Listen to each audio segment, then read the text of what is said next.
Ta-da! Welcome back, everybody. Thanks so much for stopping in to another Trinsu Live. Not the stream I had planned for you guys. I'm still working some kinks out on what I had intended to run today, but I thought this would be fun as well. Another stream idea I've been kicking around a while and wanted to do, and that was this kind of I would play some basically childhood favorites of mine, so I could kind of share some of the games I grew up with and kind of talk about them, play them for you on stream, and we could have fun enjoying how cheap they are together. And again, I did have some audio issues earlier with what I was attempting to do. So my microphone may be like way too loud and the game audio may be like way too loud. If so, just let me know and I'll adjust it here on the fly. But I did have to change a bunch of stuff earlier. So I do apologize for any sound or latency issues that I may have tonight. But with any luck, it won't be too much of an issue and we'll get it fixed. Anyway, this, what you're seeing behind me is Rastan. This was released in like 88, 87 or so by Taito. Say Taito. It's the name of an arcade I went to in Japan a few times. It's basically a side-scrolling weapon beat-em-up, I guess you would call it. It's like Mario-style side-scrolling in that there's only like X and Y. There's not like Final Fight or Simpsons beat 'em up type thing where you move up and down. You basically just go from side to side and you attack in all directions. There is a nasty trick. The last level of this game will not let you continue if you lose all your lives. So we'll probably use a save state or something to avoid that, just because it's extremely cheap. And I mean, come on, get me a break. It's this game is like 30 or 40 years old almost at this point. Anyway, let's stop talking. And let's play some Rastan. How about it? This is a game I grew up playing a lot. Of course, I talked to you guys before about growing up. My parents were in the arcade industry. And this is a game that they had. And for some reason, this game was always in the shop. I think they just kept it around so I would have something to play and I would keep my mouth shut. But nevertheless, I enjoy this game greatly. Hey, how you doing, man? Good for stopping by. And I think it's the same people, actually, who made Golden Axe. I think it's the same people.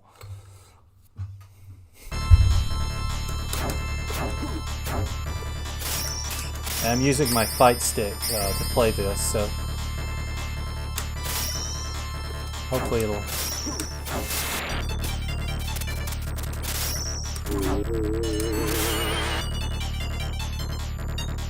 The first stage is strangely one of the hardest in the game, actually. Some of the stages are kind of easy and then some are extremely tough.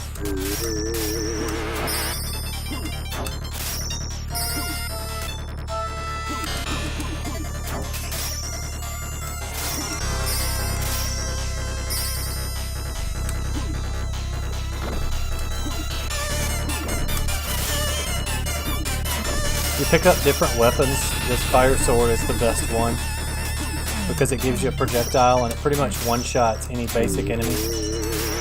It does like 3 points of damage with your sword and the mace doing 1. And then this axe does like 2, I think, but it doesn't shoot projectiles. Still a very solid weapon. Those little pickups down there, like you can pick up items which will increase your defense or your health. Like the necklace, I think, gives you more points, so not the most important thing unless you're depending on those extra lives, points for extra lives, or doing a score run or something. Some of the drops in the game are random and some are not.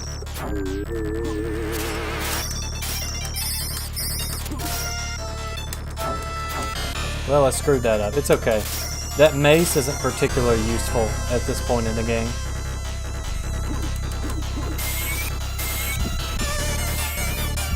Yeah, you see this cheap stuff?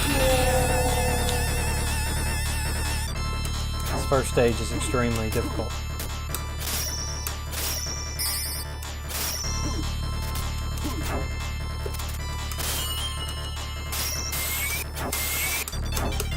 The mace, or Morning Star, I guess, rather, doesn't do any extra damage, but it attacks from afar, so you can keep enemies kind of at a distance. That mantle reduces the damage you take.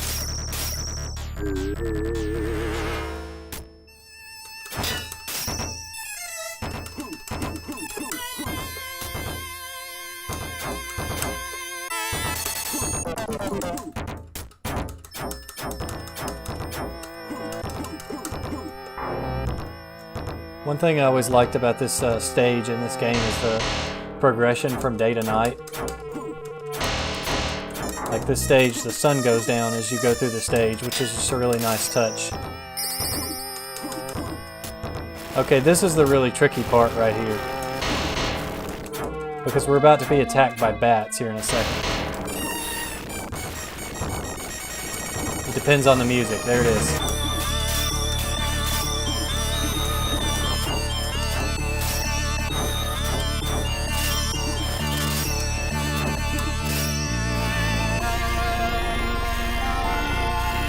So about the bats.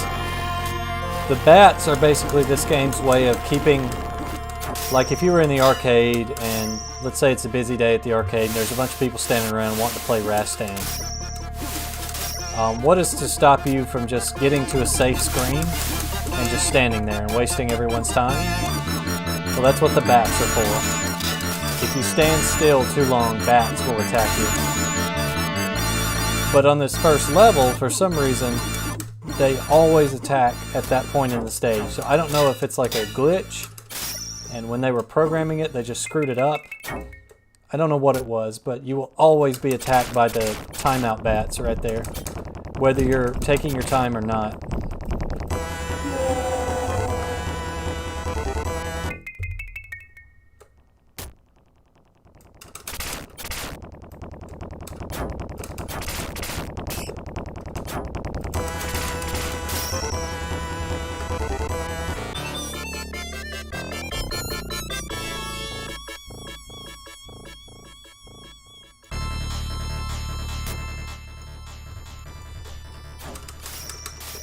I had to turn my volume down a little bit. I couldn't hear myself think over this epic barbarian music here.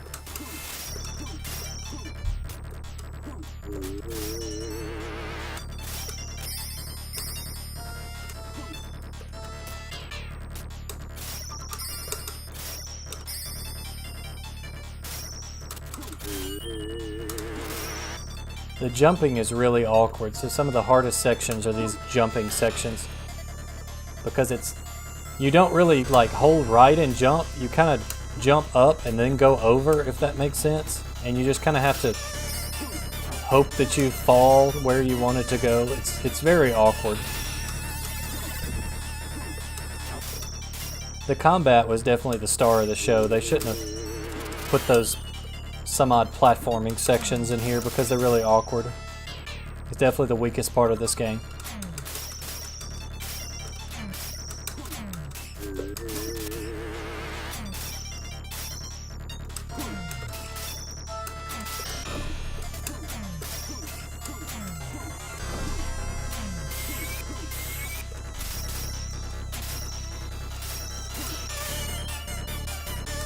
Fire sword is stronger, but I like to pick up that axe because you can keep a stronger weapon longer into the level, if that makes sense.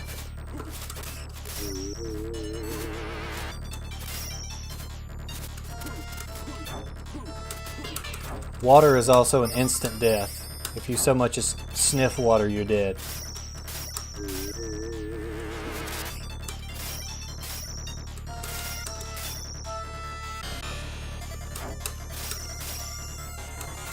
No? What soul level is this?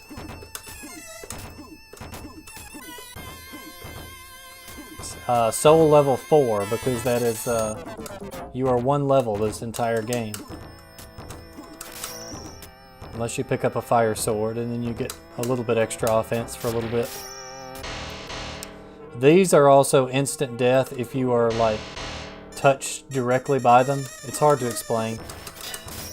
You can be glanced by one and it won't instant kill you, but if you're standing like directly under it or beside one, it will kill you.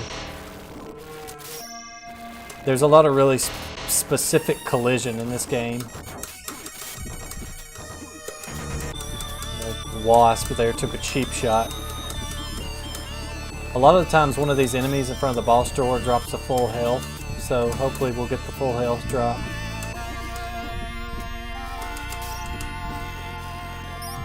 A full health drop in this game is a ram's head, by the way, for whatever reason. A potion, we'll take it.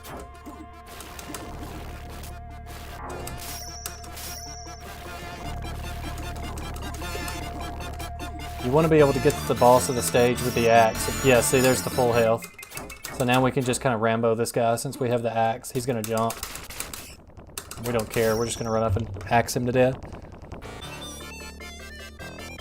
Hyperdyne sidearms. What's up, Demon Flip? Oh yeah, you're right. I'm more of a Bloodborne guy. I do love Dark Souls, but I am like more of a Bloodborne guy, so that's why I was thinking Soul Level 4. The only Dark Souls I haven't finished is Dark Souls 2. I got very, very far, but I just never finished it. I was at that weird like castle at the end with like the stone statues that come to life.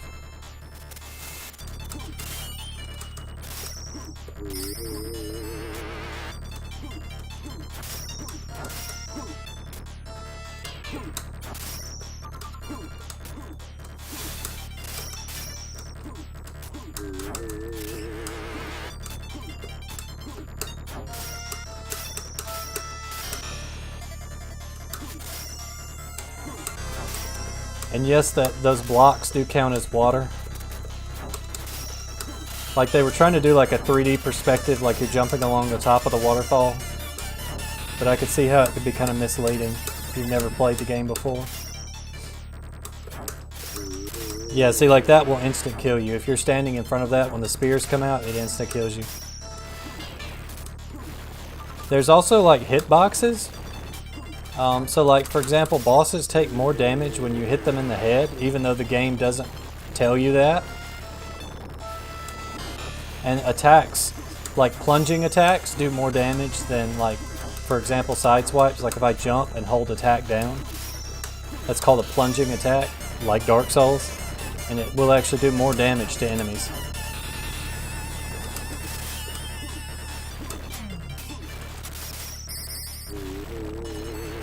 That's another really tricky section, but we made it through. So full health. So the scepter is an interesting idea, but it's kind of crap in practice. When you pick up a scepter, those are instant kills, by the way. If you kill, for example, a lizard man, any other lizard man on the screen will die.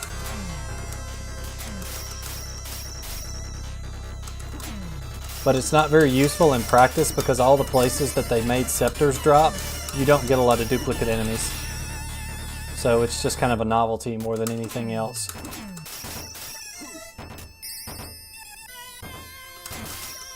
I should have picked up that axe earlier, but we missed it. Yeah, see, an instant kill because my head went into it. If I had just like glanced it with my body, it wouldn't have been an instant kill.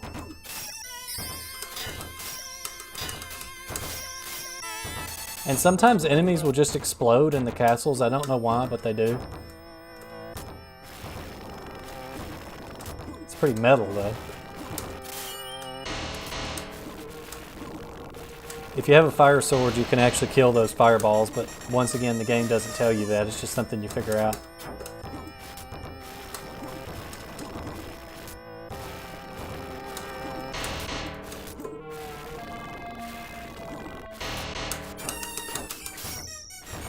If we got any obscure fighting game fans out there tonight. The lady who did the music for Kaiser Knuckle also wrote the music for this game. Kaiser Knuckle Global Champion. The game with the general. That was same person, Zentada, wrote this.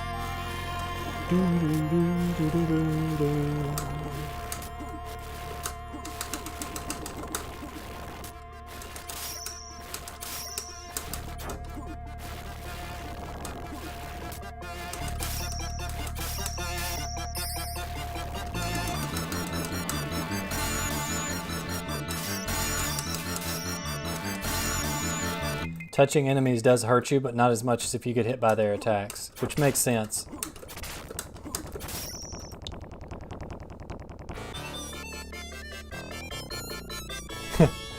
No, I haven't quite got the numbers or the interest to do a private stream. I was just doing some tests. I had planned to do something else tonight, but I could not quite work out the technical issues in time for the stream. I'm going to get my buddy Riven Mike on the phone and have him help me with some of the technical issues. And then hopefully we can do that community-wide Ocarina of Time randomizer scavenger hunt that I was planning to do. And yeah, this game is fun. It's kind of punishing, but it's fun. Round 4 is where the real stuff starts. Jaime with the big $2, thank you so much. I'm not worthy to have subscribers such as you.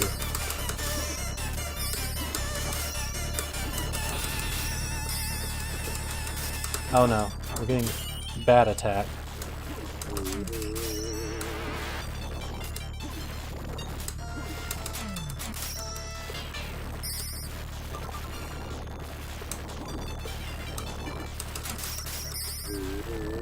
There are speed runs of this game, by the way. People speed run this. I watched a few of them. They were pretty cool. But yeah, round 4 is where the game pulls out all the stops and it gets a little tougher.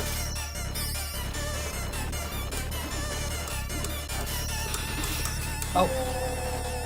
It's my fault. I hesitated on that jump.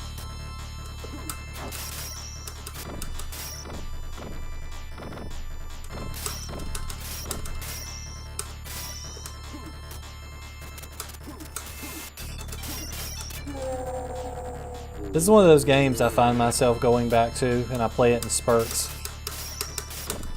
But I played this a ton as a kid. I actually beat the arcade cabinet one time. I just like the next to last stage, I died on purpose so that I could continue with the max amount of lives, and I barely managed to beat the final boss.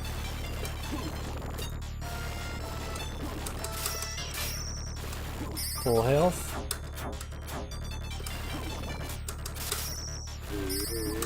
The last stage is really cool too. It's like one of my favorites aesthetically in this game.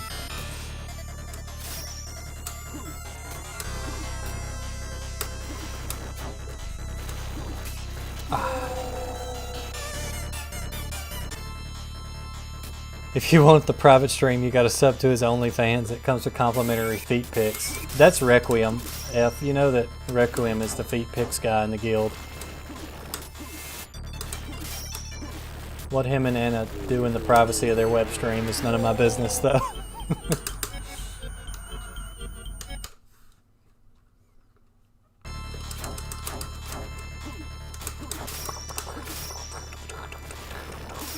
Yep, see, there they go. The enemies just exploded, and I have no idea why they explode.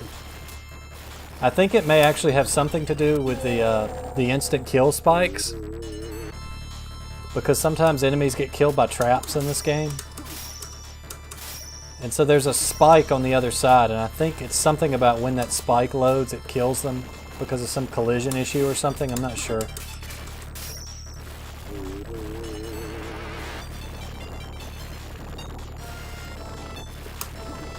There we go.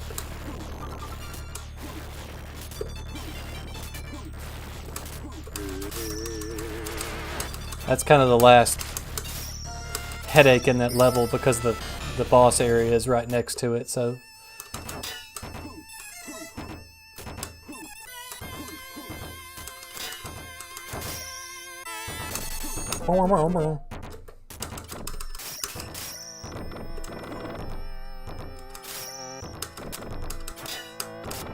Yeah, see, it's always sections where there's death traps that enemies will explode.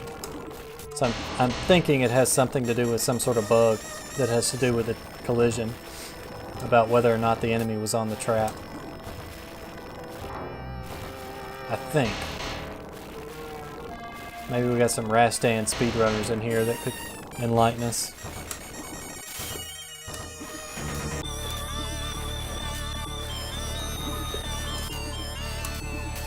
Nope, that's a death.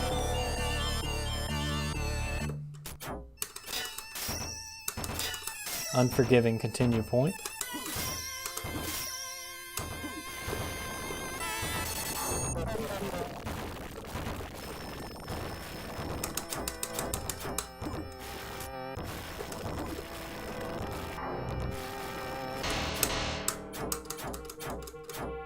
Look at that high quality swing animation.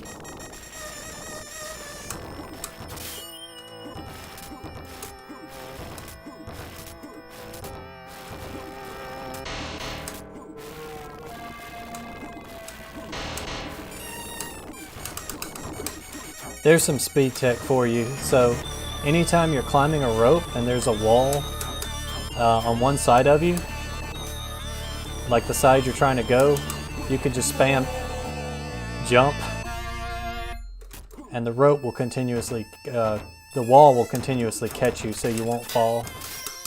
Makes climbing like right here.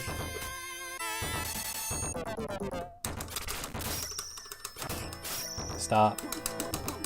Yeah, like see how I just speed jumped up there? This boss is pretty tough. I'm probably gonna have to take a few attempts here.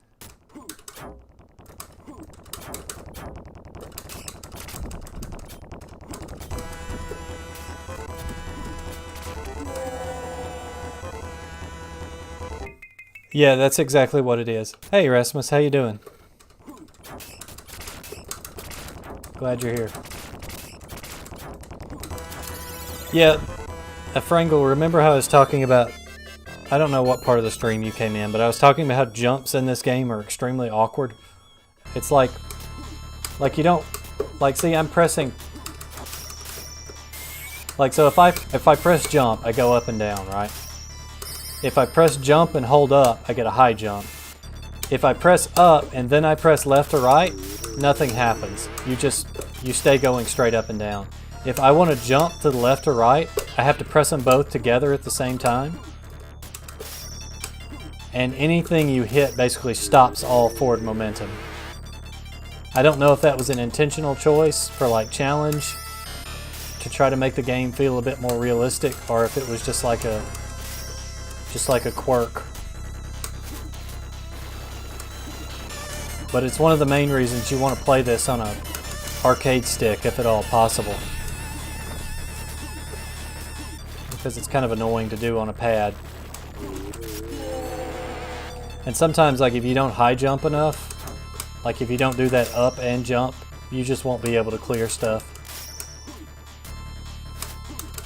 It is kind of Dark Soulsy, and that learning to control the character is part of the challenge. Because there's like no quick iframes or anything. There's no animation canceling, you kind of commit. Yeah, see, Fireball just stops all momentum.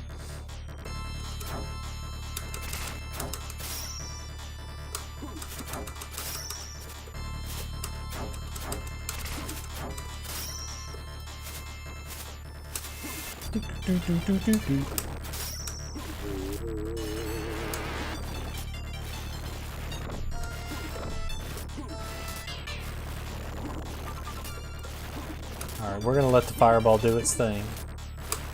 There we go. Most of the level continue points are after difficult jumps like that.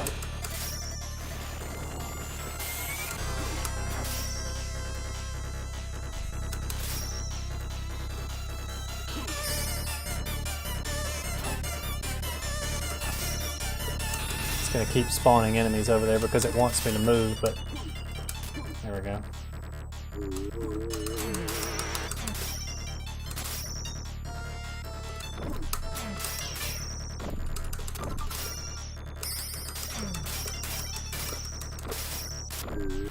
Full health. Also, you want to try to catch ropes at the bottom,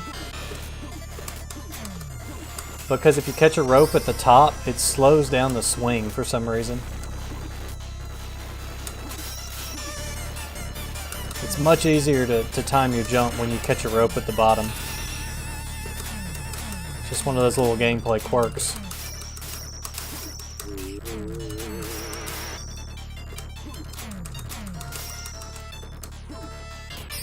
There's the useless scepter again.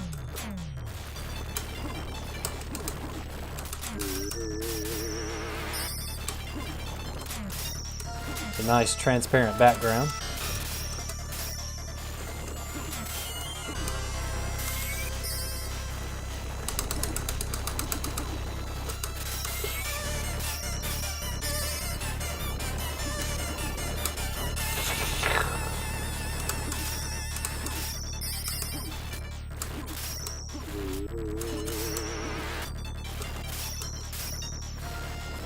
Nice-oo. Okay, if you were playing this the first time, you would be a little surprised here because you're like, wait, this isn't a castle.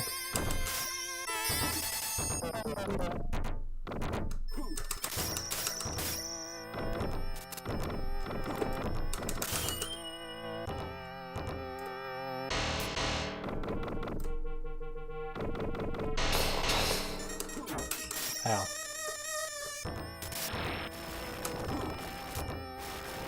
Once you can get down here, you've just about made it.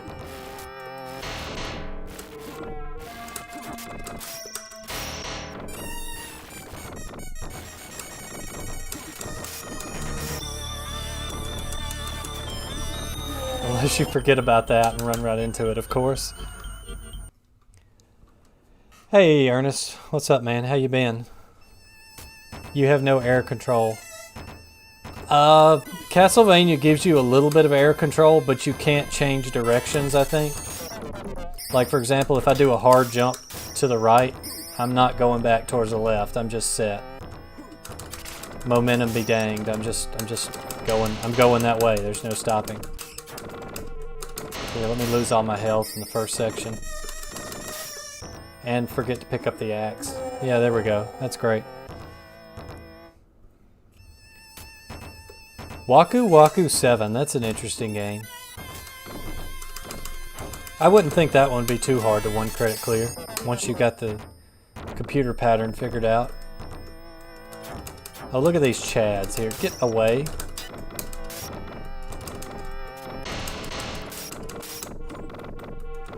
Jump over that.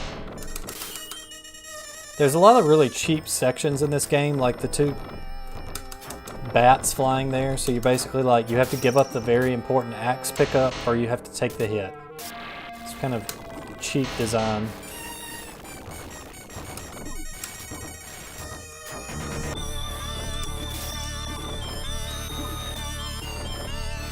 But this was very obviously supposed to be Conan the Barbarian. Yeah, like, see, how are you supposed to see that? The screen doesn't scroll fast enough for you to see that. Bogus. See how fast that went because I got on the bottom of the rope? Don't even bother trying to explain how the physics behind these rocks here work. That sound means I got an extra life. Go rest, Ann.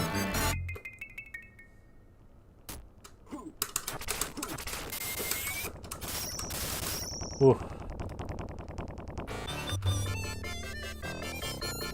And I'm going to save state here because this last level, it sends you back to the beginning of the game if you run out of lives here. So we're going to try to do it legit, but if we can't, that's okay.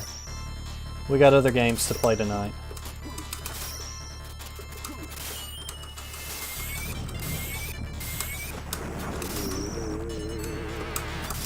I've done this on an arcade machine, so I don't need to prove myself here.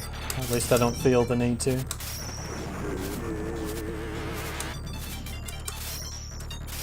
Seeing this stage as a kid with like the thunder sound effects was like the most mind-blowing thing. Stupid snake. Occasionally you'll sneak into a continue point and it will let you start a little bit further ahead than you were.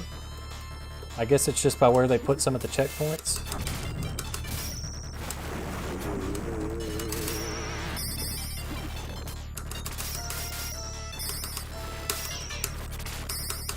Stop. This is a trick. They want you to jump down there and realize you don't have anywhere to go and just die. So what you do is you go here, you jump, and then you wait. Jump quickly. Lose all your health to the bats.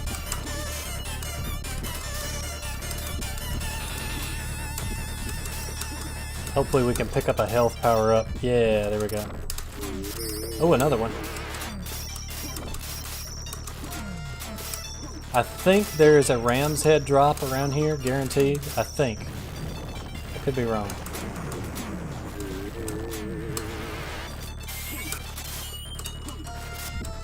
Get off of me!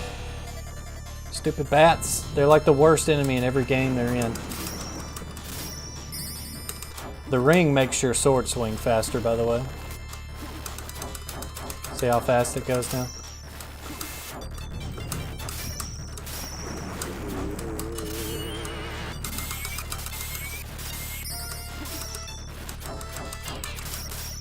You just like rapid fire.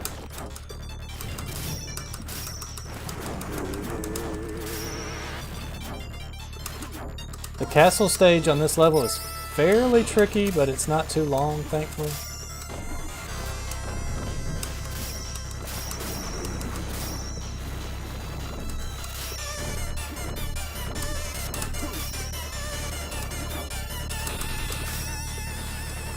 Getting all these poison drops.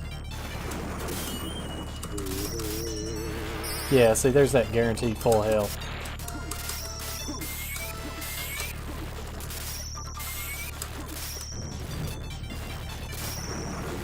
And another one.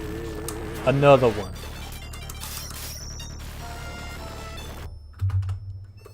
I'm gonna save there just because, like I said, I have other games to show off tonight, so we don't want to. So but basically your goal here is to just bum rush to the boss, because if you can make it to the boss with this axe, which I will not because I missed the swing, you'll have a pretty easy time killing him. But if you can't, it's significantly harder. So we just want to go Rastan. What was that? I pressed forward, he just stood there. It's alright. It's alright.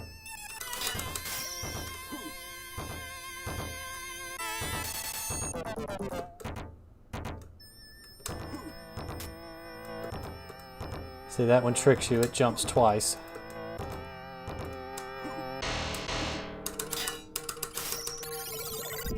Oh, we got an extra life. Nice.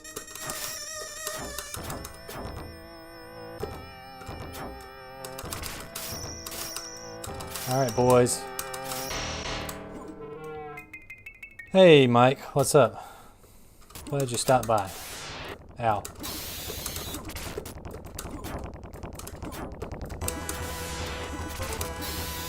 Well, that wasn't too bad. Hey, Rasmus, add that to my 1 credit clear list, man. It's 1 credit, no save state needed. Maximize that DPS. What is best in life? To crush your enemies, to see them driven before you, and allow bats to nibble on your flesh to get an axe. Well, hey, you know.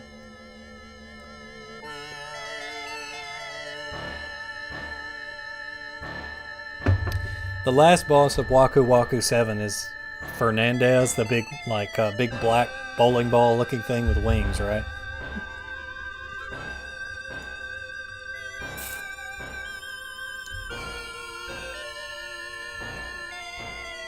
Oh wait, we don't want to turn it off yet.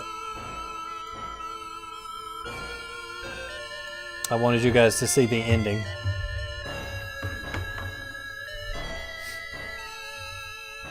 This is the US version of this. For some reason, they took out, like, in between each level, there was, like, some dialogue that explains, like, what Rastan is thinking and doing. But for some reason, they took all that out for the United States release. I don't know why. It could be that the United States release came out first, and then when they did the worldwide release, they went back and added that.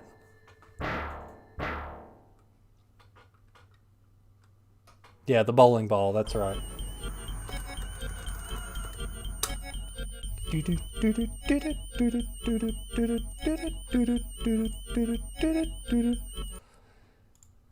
So that was Rastan. A lot of fun memories playing Rastan. I'm going to show you another game.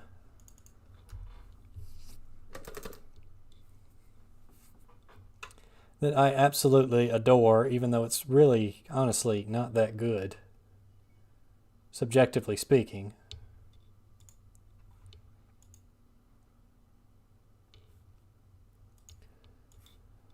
This is Rabiolupus. Riven Mike, I think this is a game I talked about you, or not about you, but we talked about this game in Hangouts the other day.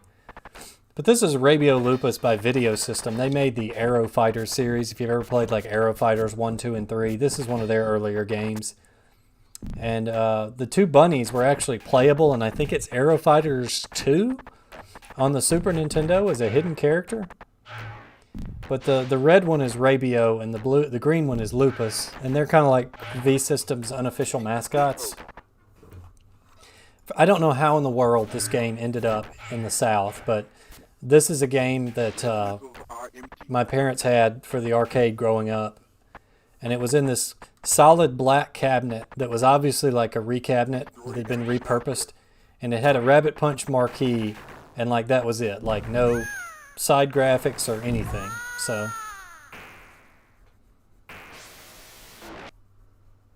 Rabiolupus, yeah. One distinction is I grew up playing Rabbit Punch, which is the United States release, but it's extremely difficult because this game is a shoot 'em up. It's hard enough as it is, but you can't continue past level 9, and it's very, very difficult. So I do not wish to punish myself. That says Nomaru Kosu, and the bottom one is Experto Koso. And it's like your score is doubled, but everything is twice as hard, and the color palettes change. I'm just going to do the normal mode. Lepus, not lupus. Yeah, you're right. It's never lupus. Rabiolepus. This just changes my entire life trajectory. I've been saying it wrong all these years. You ever like look at a word and you see it one way, and so you think that's the way it is, and you think it's that way for years, and then one day somebody's like, hey, you know it's actually this, and you're like, what? And you look and it is. Like for example, in my universe it was the Berenstein Bears, but apparently at some point we merged dimensions and they tell me it's Berenstain Bears.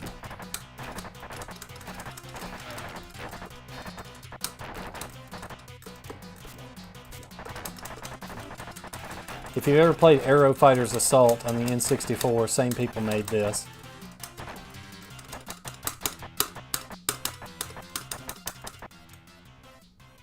Yeah, exactly like Vigilante.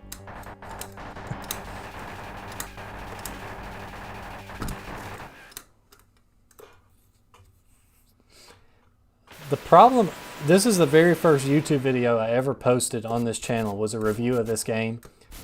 And that review is garbage. Don't go watch it.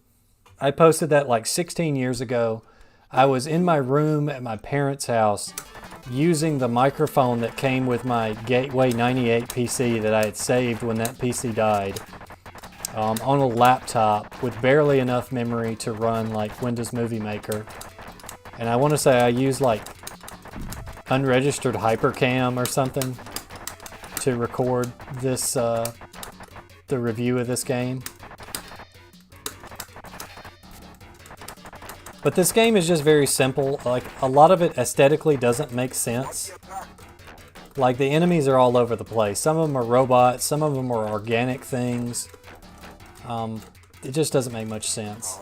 Like sometimes you're in space stations, sometimes you're like on the planet. It's all over the place. Oh, you can melee in this shoot 'em up. Like if you're close enough to certain enemies, you press fire, and you'll do a punch instead. See that punch?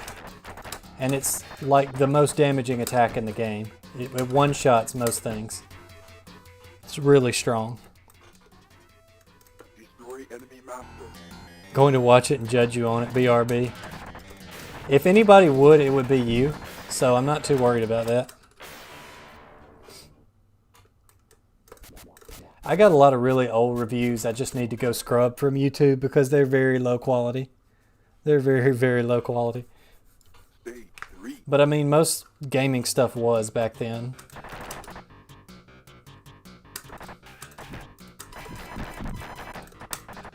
I'm almost done with my Tekken 8 video. So I hope you guys are looking forward to that. I put a lot of effort into that one. Done a lot of editing. I'm still trying to come up with some fun. It's pretty much done. I just want to come up with like a funny gag at the beginning of it, and I can't think of what I want to do.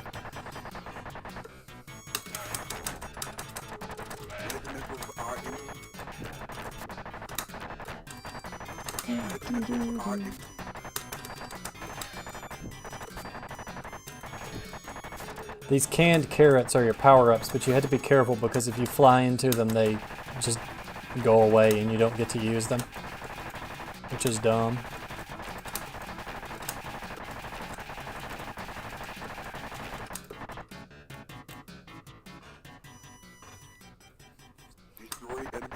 The only power-up in the game is the ribbon, and all it does is it makes your missiles basically go through stuff so that they don't explode when they first hit. That's all it does. It is very powerful though, so. See, like the boss here is just randomly a cheetah for some reason, like why? It's like a bunch of robotic space animals here. I don't know why, I don't ask questions. Oh, you ain't seen nothing yet, Mike. Wait till you see the boss of the asteroid levels. Stalin heads.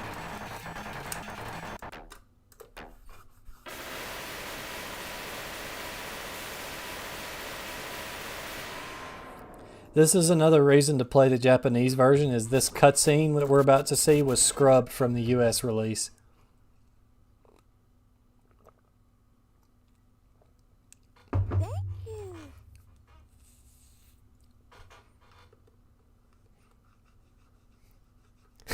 Premier Stalin is always watching, comrade.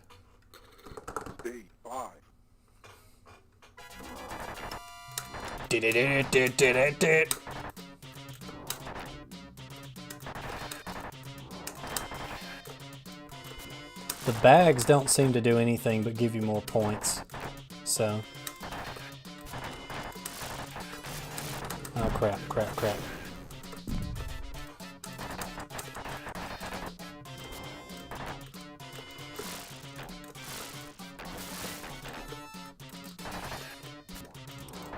This game was never ported, but there's like a, I don't know what you'd call it. It's kind of like if you were to look at Castlevania Rondo of Blood on the TurboGrafx, and then you were to look at Castlevania Dracula X on the Super Nintendo, like two games with the same characters telling the same story but totally different kind of thing. There's a version of that called Rabio Lupus Special, or Lepus. Rabio Lepus, for my good friend Rasmus. Rabio Lepus Special. Ironically also for the TurboGrafx, or PC Engine in Japan, which is like a remix, and it's actually even harder than this, and they made it so that you can't like go along walls. Like if you touch walls you take damage, as if this game didn't have enough like pitfalls for difficulty in it.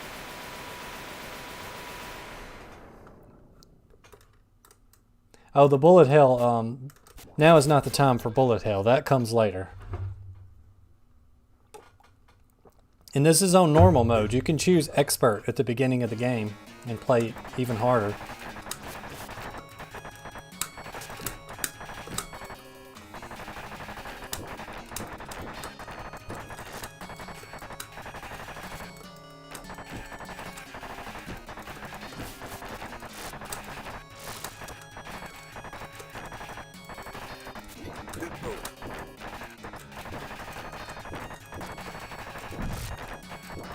You can actually catch the ribbon, so if something hits you and you lose your power up, you can actually run back and hit the ribbon and you'll pick it back up, which is a neat feature.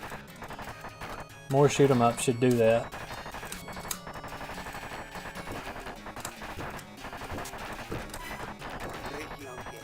As a young child, like 4 or 5 years old, I thought this was the coolest game ever.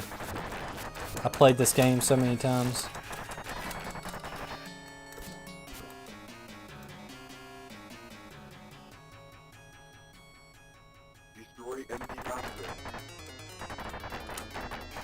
This ghost here, the originally named Obake, appears in a lot of other V-System games. Like, he shows up in a few of the Aero Fighters side-scroll or vertical shooters.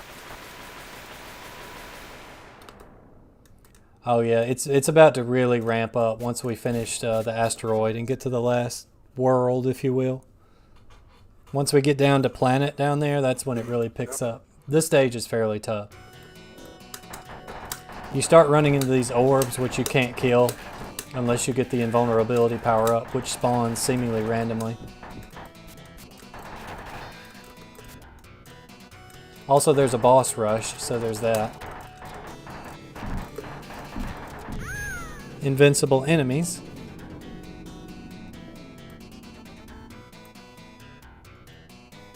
Have no idea what this imagery is.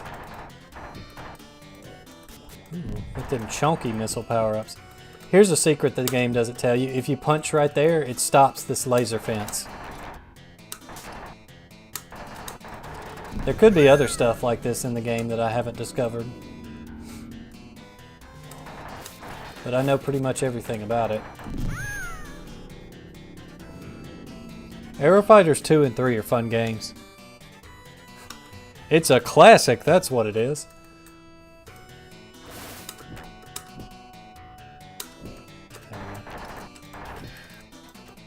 And you could just punch these bombs and knock them off screen. If you shoot them, they blow up, but if you punch them, it's the optimal way of dealing with them.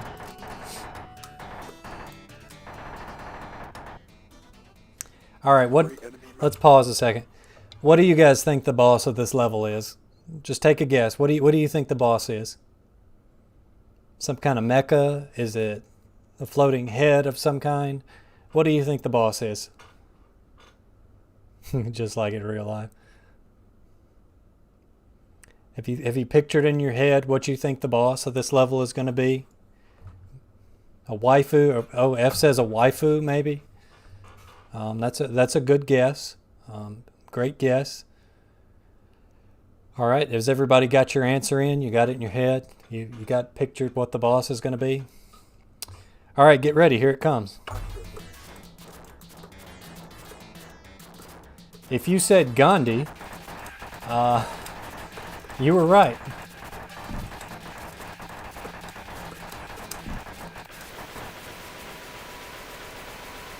There is one coming up, Jaime, so you were close. There is one coming up. Oh, wow, we almost got all of them. I was right. Oh, you.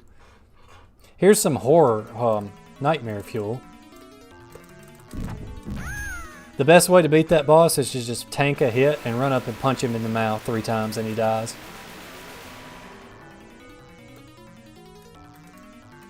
You can actually destroy the worm separate, but you have to destroy the head for the boss fight to continue.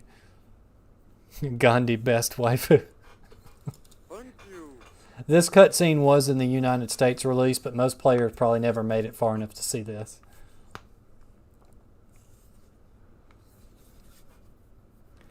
State 9. Planet. So this is where the game gives you the middle finger if you're playing the US version. Anytime you die on this stage, you start back at the very beginning of the stage, no matter what stage you're on.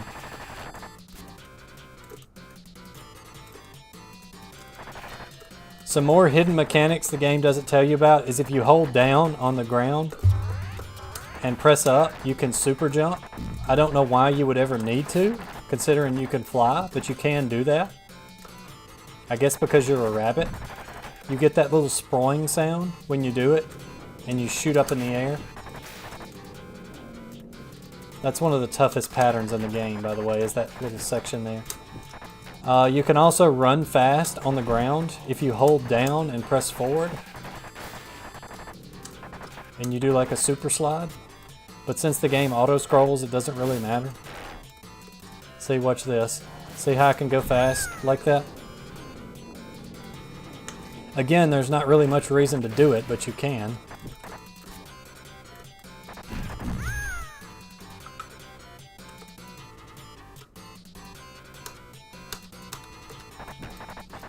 Also, in this version, you can continue when you like, but you don't get to enter a high score if you continue, which, who cares?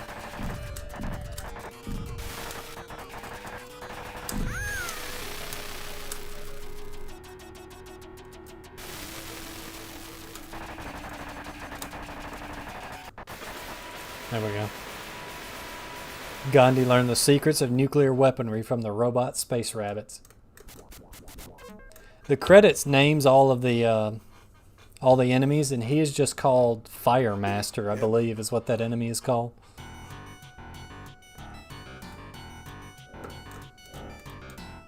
I made it to this stage one time as a kid on the US version, and like died almost instantly because of these guys here.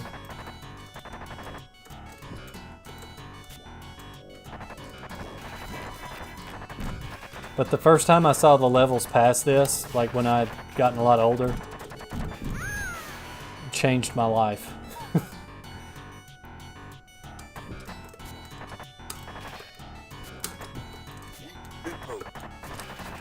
I felt like Copernicus when he figured out that Earth wasn't at the center of the universe.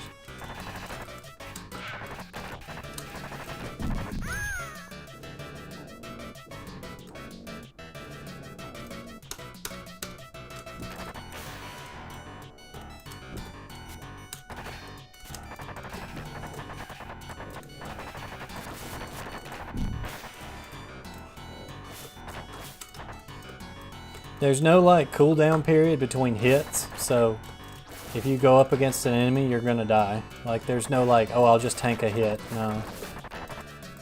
You take constant damage, with a few rare exceptions.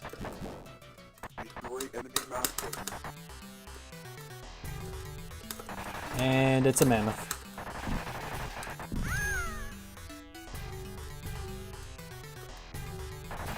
Bosses do have timeouts in this, so if you wanted to, you could just avoid it until they timed out.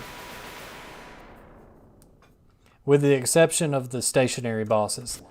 It will start spawning invincible, like the things that you shoot that bounce your shots off, it will start spawning invincible versions of those all over the screen to kill you if you don't kill the boss fast enough.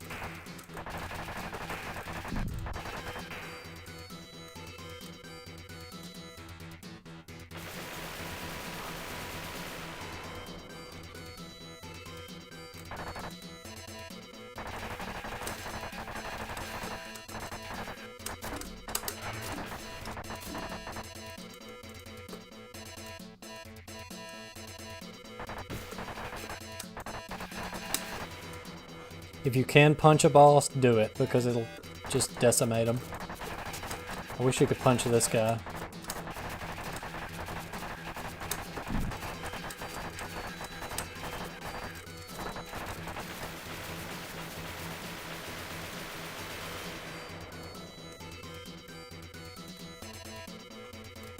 Yeah, I definitely don't remember reading about that in the history textbook, but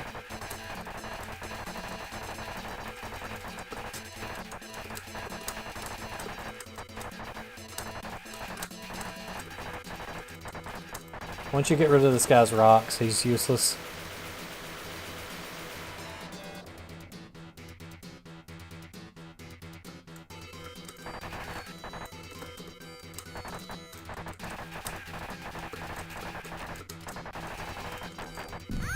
Ah!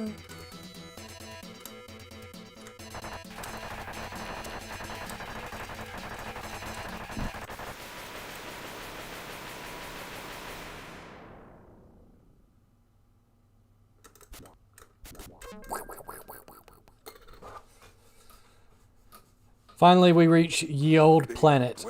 So this game fakes you out. You think, oh great, thanks a lot for that. You think, okay, the boss is this guy. How do I hurt this guy? Oh, I can't. What do I do? You come over here and punch the wall. There's a dead guy over here.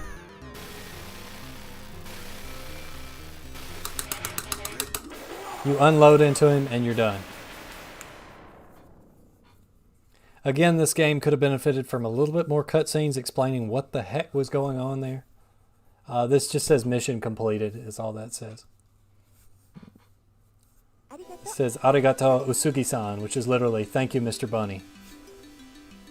Demo misuro sky ni ne, which is basically like but you used missiles. The game has the audacity to criticize you for using missiles. You get like a bonus if you don't. You get like a point bonus for it, and you get extra points if you manage to finish the game with a ribbon on. But this says peace return to Bunnyland. If anyone managed to do that, they were a crazy person trying to get a high score for like Twin Galaxies, and not some average person at the arcade. So yeah, it was just too late for him. He was too dedicated to the to his wicked cause. We could not save him, unfortunately. But yeah, you have ye old staff roll here.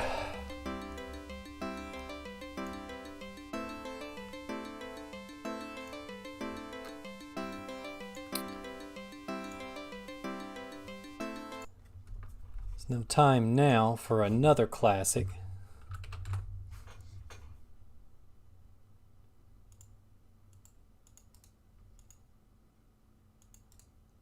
You guys just don't know about.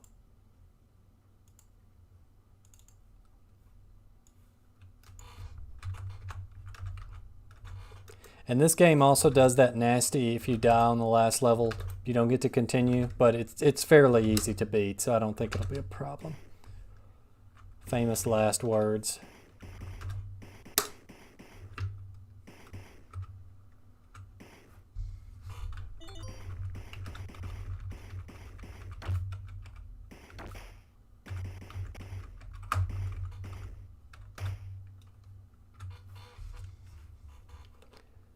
All right. This is eSWAT, Cyber Police. So you remember that meme a few years ago when it's like, I've reported you to the Cyber Police? Well, like, this is the people that guy called. This is another game that's honestly not that good. It's just kind of like a Rolling Thunder knockoff, but it's much more forgiving than Rolling Thunder. This is another game I did a review of like years ago.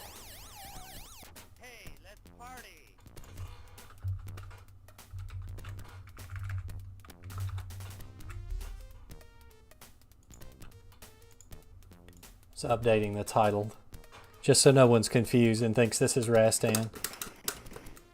This game, to its credit, does move a lot more fluidly than Rolling Thunder, and the jumping is not malaria, so that's nice. Rolling Thunder 2 has some of the worst platforming in existence.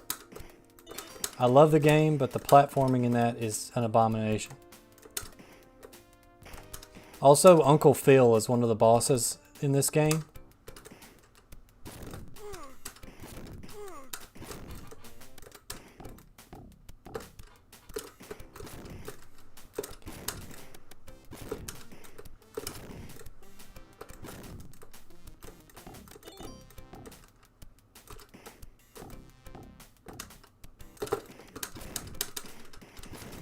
There we go. Yeah, see, look, it's Uncle Phil. Like, we have to arrest Uncle Phil. After the Fresh Prince of Bel-Air went off the air, he went on a crime spree. Philip Banks, at large. The soundtrack in this game is like... This game came out in '89, but it's like peak 90s game design sound.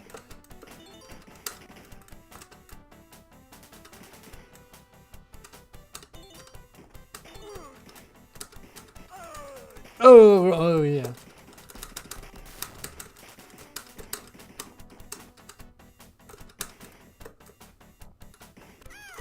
You can't go in the doors in this one, unlike in Rolling Thunder.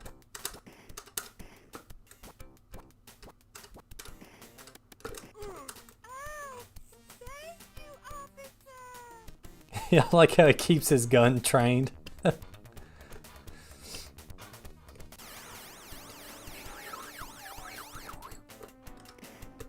This game got another like port that's not a port for the Sega Genesis called eSWAT City Under Siege. It's not as good as this in my opinion. It's more of like a It's still level based, but you like explore the levels to find stuff. It's different.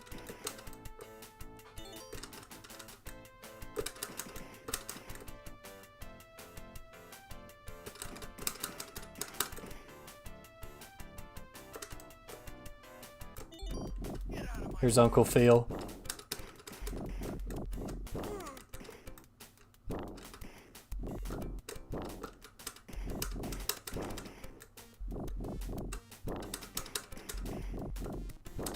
To its credit, the bosses in this are pretty fair, unlike some arcade games that have like really unfair bosses. If you figure the pattern out, you can generally do it without taking a hit. See, now we get to be promoted to E-SWAT. Look at this. That's my face when Mom tells me I can ride in the front seat for the first time. That's the look on that guy's face. That's what that says.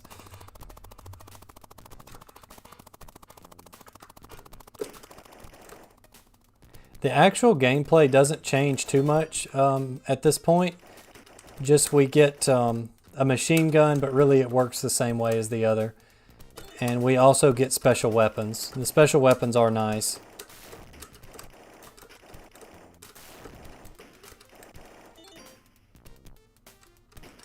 Ow. Ow.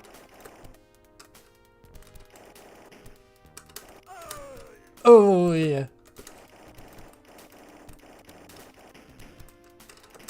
The ammo gets a lot scarcer in these later levels, too. Ages.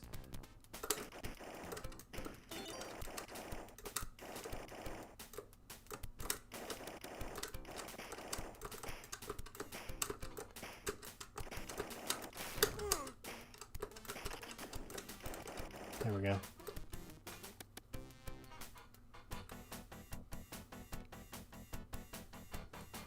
That hi-hat in the background of this music.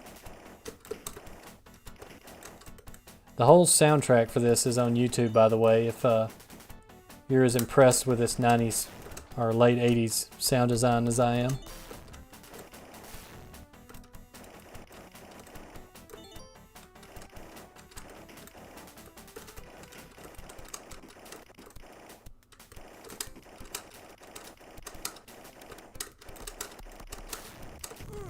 Ow.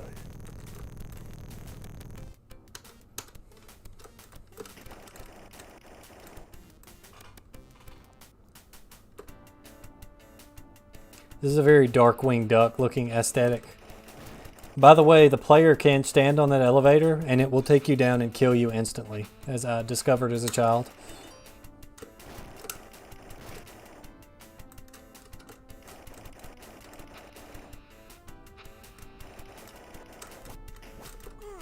Oh yeah, when you run out of bullets, you just kick the enemies.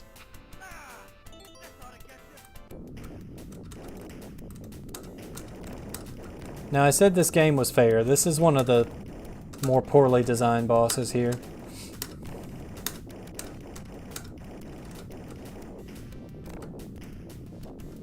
And you pretty much just survive. You don't really do anything.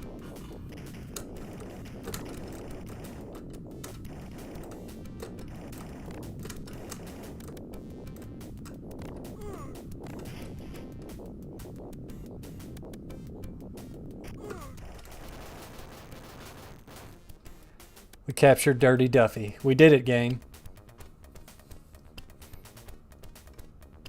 I figured he had done E-SWAT because this game is not that hard. I mean, if you're a scrub like me, I'll die a couple of times, but it's really not that bad.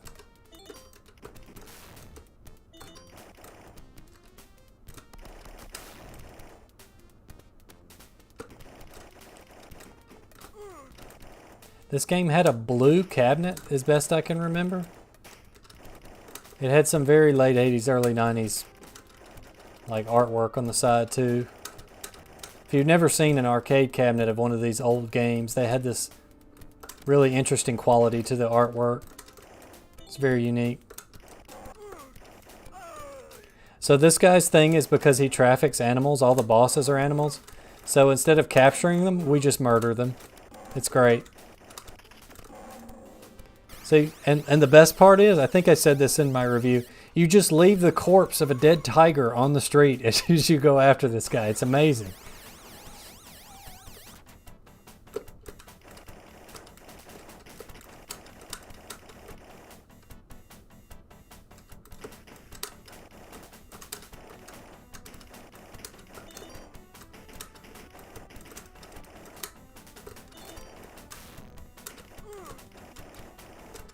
One of these days, I'm going to get around to beating Rolling Thunder 2 on stream. Rasmus, do you know if BBH 1 credit cleared Rolling Thunder 2? That's a tough game.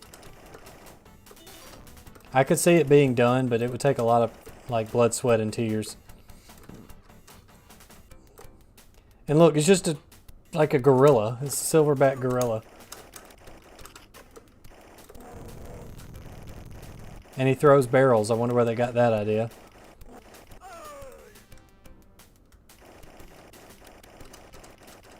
Like, a gorilla is pretty tough, but I'm pretty sure if I shot a gorilla with a machine gun, it would go down.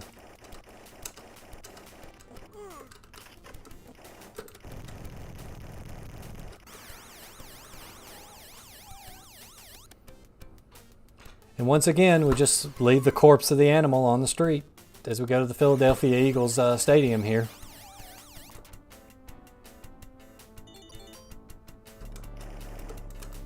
Yeah, here's the boss of the stage, a truck. All those animals, and then the boss is a monster truck for whatever reason.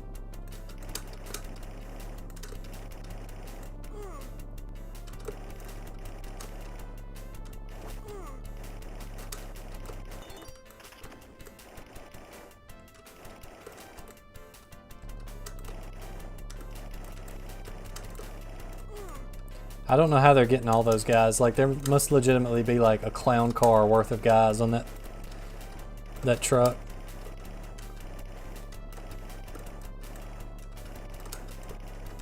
This whole stage is pretty much just driving that truck back, no pun intended. And then somehow it manages to do a 180 on you. I don't know. I just work here.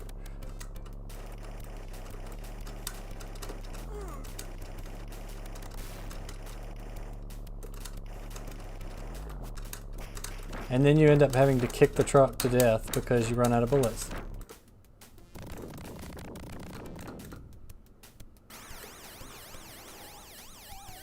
My guy has no bullets left, so he's just standing there like, I don't know. This guy is literally a robot, and they're like, he's an alleged war criminal. We don't know who he is or what he's doing. We just know he's an alleged war criminal.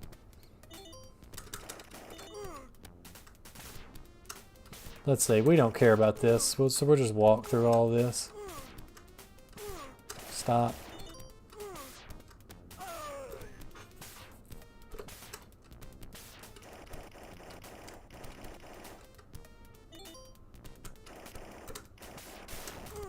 And this is one of those multi-enemy boss fights.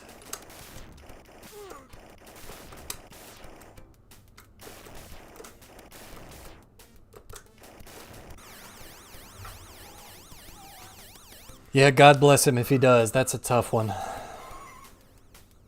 That is a really tough game.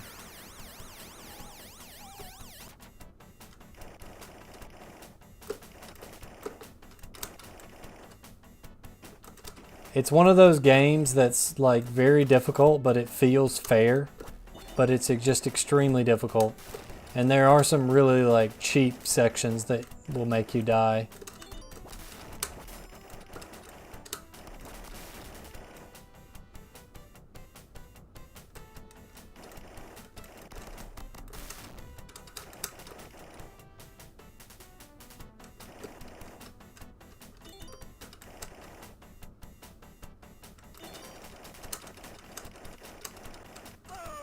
Oh, yeah.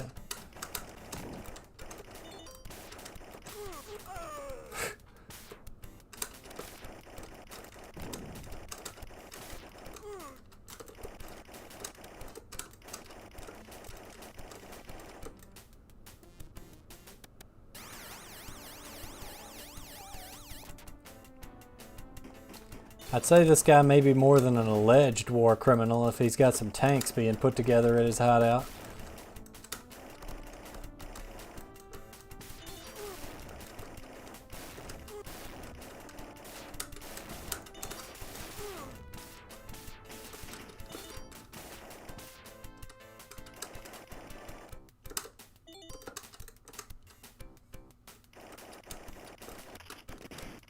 See, we find out he was actually two guys.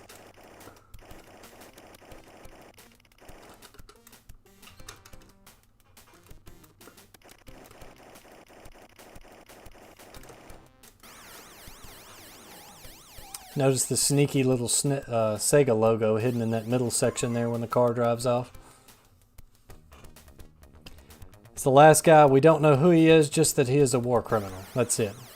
And he likes to hang out at Champions Sporting Goods. Not Champ Sports, Champions Sporting Goods.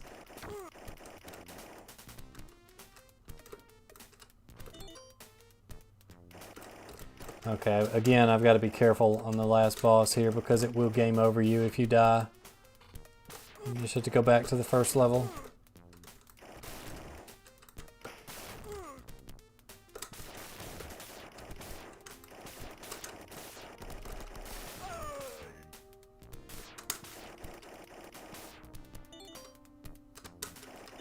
At this point, the enemies are just like equipment.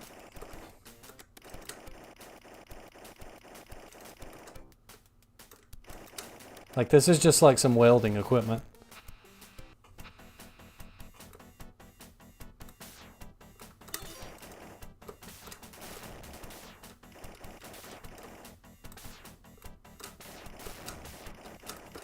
I wish there was a way you could do the kick manually so you could save bullets in some of these sections, but there's not really a way to.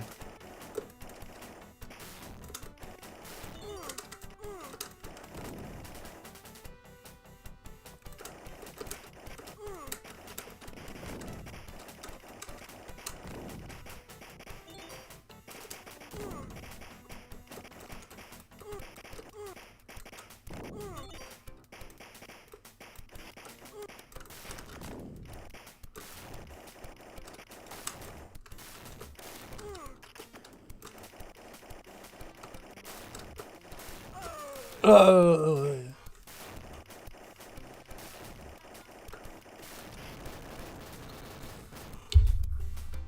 Alright, this is the last level. And it turns into this very like Illuminati confirmed type underground base thing going on here.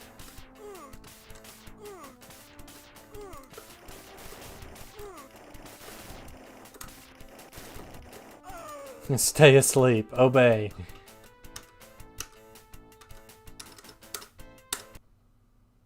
And they got me. They got me with the final stage thing.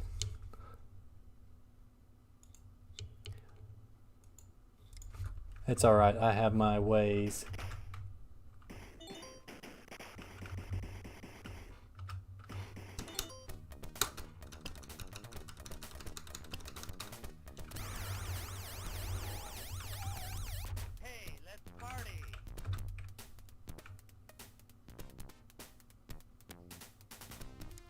One moment, we'll be right back where we were.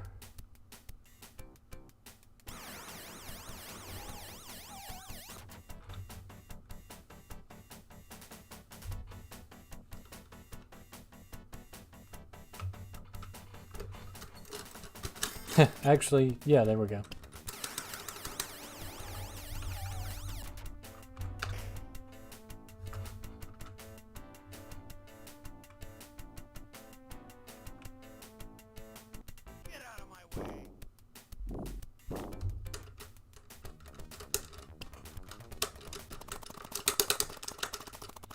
Just skip all the little cutscenes here.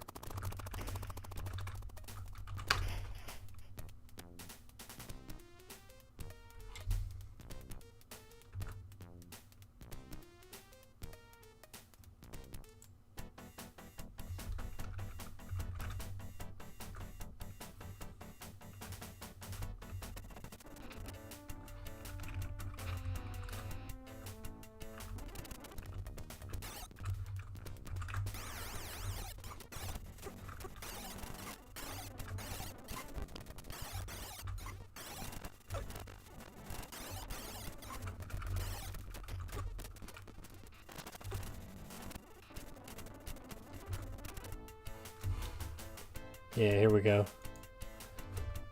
Thank you, the magic of cheating. just so we don't have to do all that again, just so you guys can see the ending of this.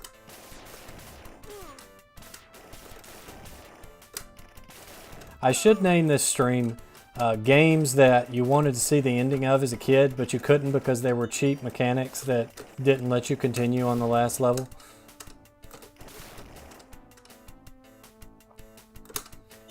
And see, this is how close we were to the end. We just had to get right here.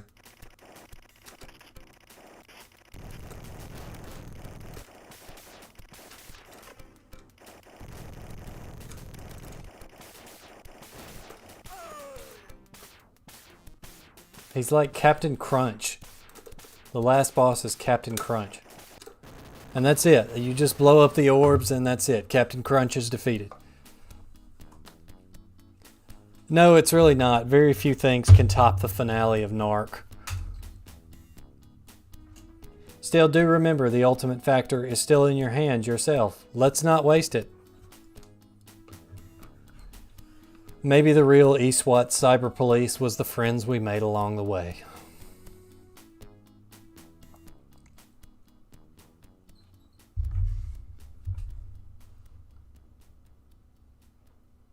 Silkworm. Did you really just request Silkworm? Man, I'll play some Silkworm. I love Silkworm.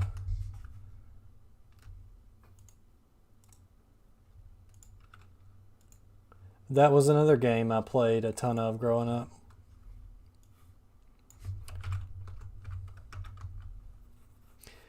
What do you want, helicopter or Jeep?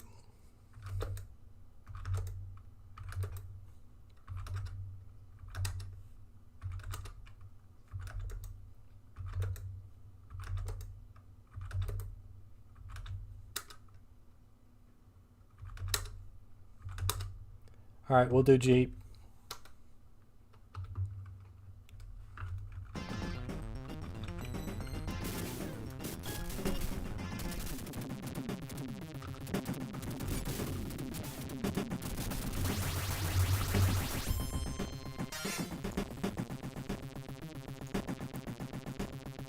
So here's the deal with the arcade version of Silkworm. You actually cannot finish it because when you get to the last level, it just loops indefinitely until you die. Because for whatever reason, like you'll fight. I think they ran out of time, honestly, and I'll explain why I think that when we get to the end. But basically, humanity makes a supercomputer to manage all of its weapons for it because that could never go wrong. The computer decides to kill everybody, and the only two weapons left are a tank and a jeep, or a jeep and a helicopter. And so they set out to defeat a computer with literally Silkworm laser-guided missiles. Fun fact, there is actually another level in the game's memory past the last one that you can play.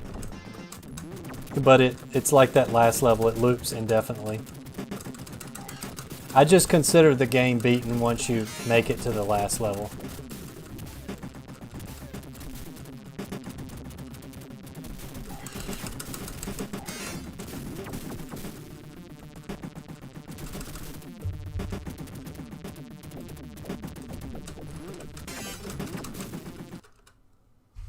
YouTube is fussing at me saying that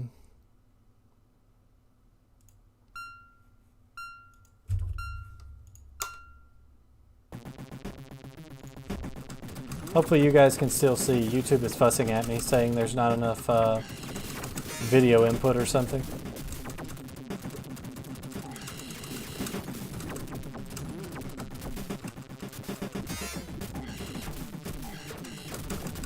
I did not know about that actually. I would like to check that out. Dang it. If you can kill that piece before it finishes, you get 2 power-ups instead of 1. So you always want to try to do that.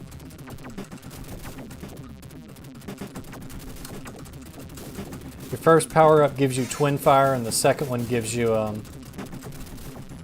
rapid fire. So you can just hold down the button. Makes the game less murder on your hands.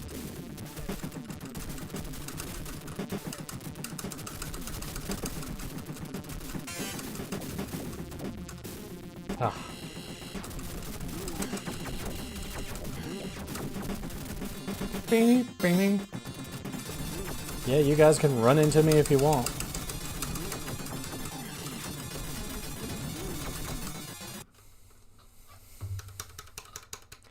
What is this dip switch set on? Must be on hard.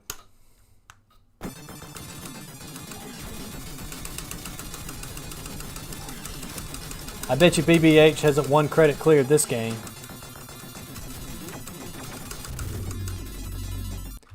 Yeah, I'm thinking that dip switch is on. Oh, difficulty 3, whatever that means.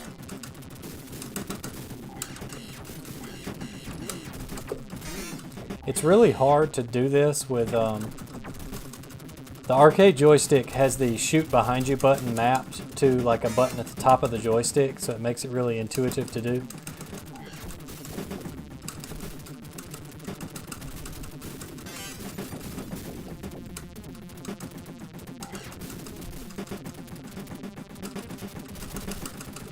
Beanie, beanie, beanie.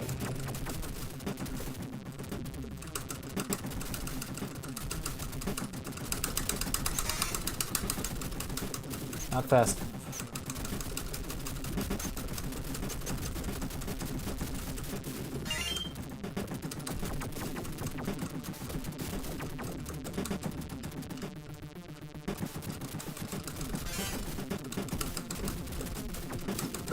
Now that's what I call action. I think I'm about to get caught up in the crossfire.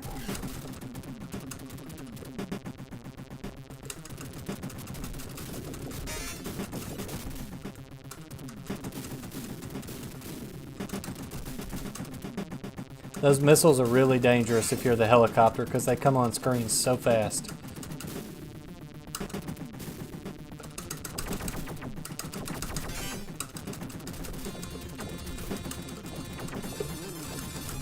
Woo!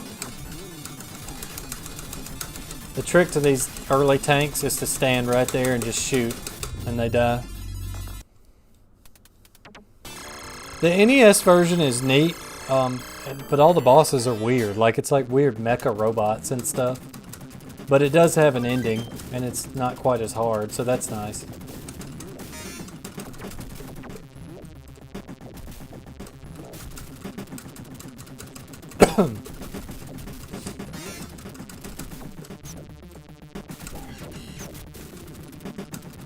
Alright, here's our chance to get a, yeah. Give me that whirlwind.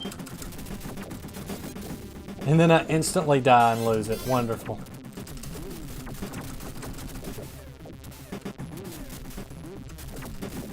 Why does this game hate me? Like, some of the patterns in this game, there's just no way you can survive that stuff.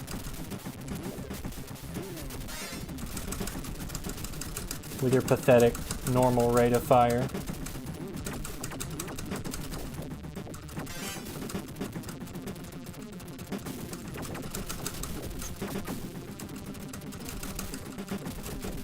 Beanie,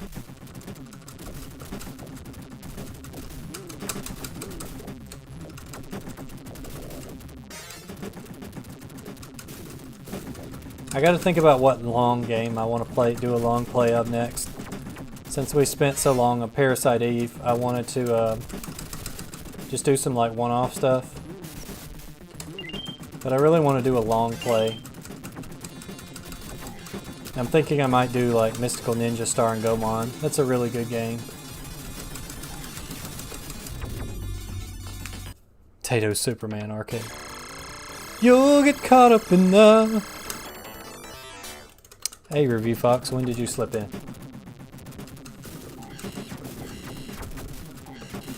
I've never played Jackal, but I have heard it's similar.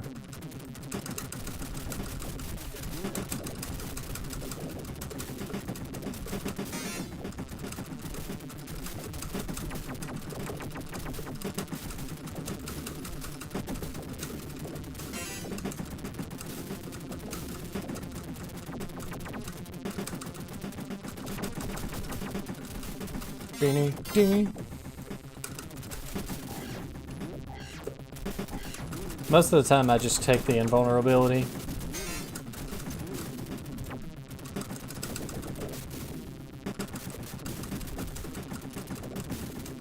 Enemy mothership approaching. Oh, we're not going to get to see the enemy mothership because we died.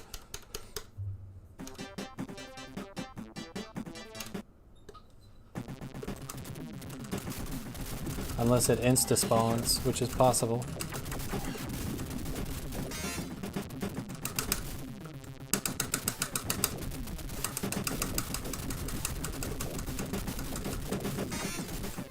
Oh, great.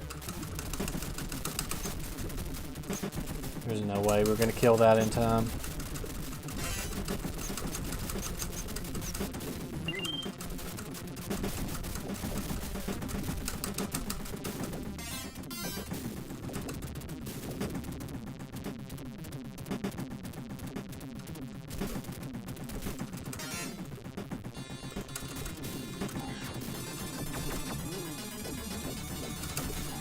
Yeah, we definitely want to kill this tank, but you see that ship in the background? Whenever you see that in the background, it's about to come on screen and start spawning a bunch of tiny enemies to eat up your shots, but we got it. Quest 64. Somebody ban this man.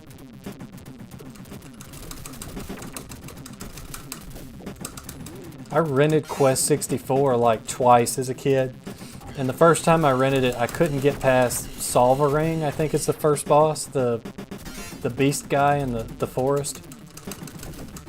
I had a very poor understanding of RPGs too, but... And then the second time I rented that game, I had a Game Shark, so I beat the entire game, and I was still disappointed. Yeah, I'm gonna come in here. I actually enjoyed the soundtrack to Quest 64, as like crappy MIDI quality as it is.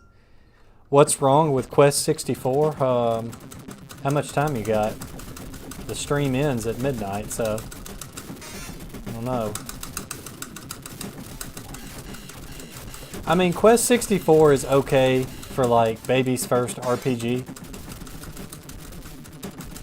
but it's very simple. Like, I could probably recreate that game in RPG Maker 2003 because it's very simple. It's literally like just go to point A to point B, fight enemy, go point A to point B, talk to townspeople to get items, no money system.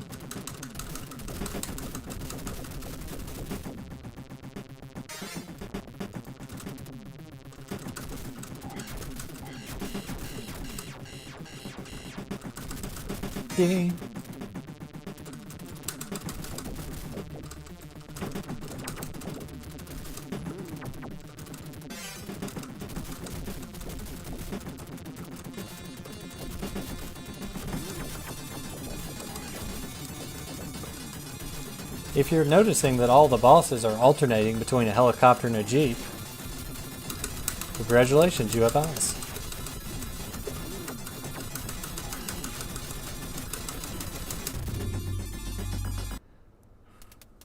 I've never played any of the Dragon Warrior games. I actually have the one on Switch. What is it, like Dragon Warrior 11 or something like that? But I just barely got out of the first town and never touched it again. I need to pick it back up because it wasn't that bad. I just never... I don't know. I guess it just didn't capture my attention enough. I have so many Switch games that I got with the intention of playing through and just never finishing them. Like I bought Brigandine, the one on Switch. And I never finished it.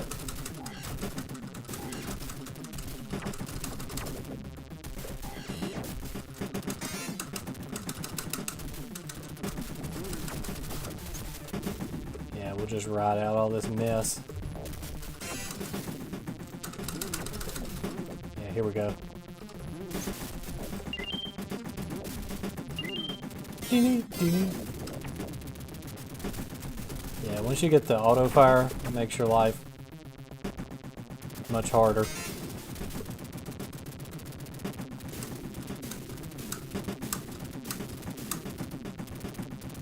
There are a lot of planes on that battleship.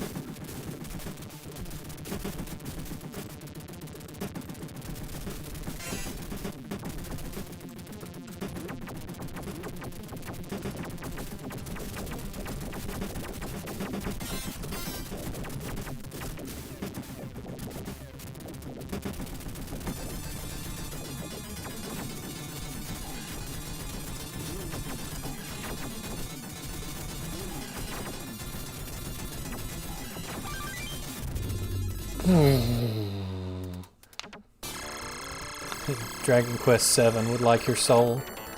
Yep, one of these days I'm going to have to play some of the Dragon Quest games. So you might have noticed that little prompt that came up there, and it basically says, after this stage you can't continue, you go back to this stage. Coincidentally, the game also becomes nearly impossible to play at this point, unless you're like a crazy person, so.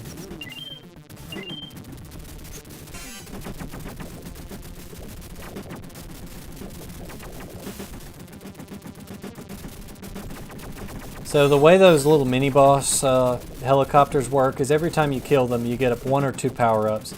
You get 2 power-ups if you kill it before it finishes forming, and you get 1 if you kill it once it's done forming. The only way to kill it before it's done forming is to shoot the gray piece enough times, which is what I'll show you here. We'll just damage it with a power cell. And so I get those awards there. And if you look up there in the top left corner, you see that little eagle with the stripes next to it? Every one of those power-ups you get fills up that stripe meter.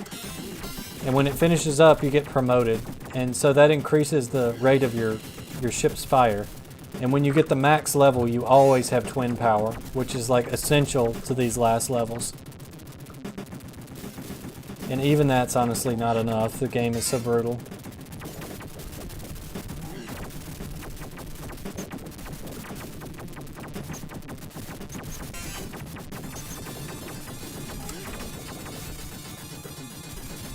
But see, when you have the little eagle, you get unlimited rapid fire, which is just like much better for one's hands. And then you get the infinite double, so the next kill will get me the infinite twin power.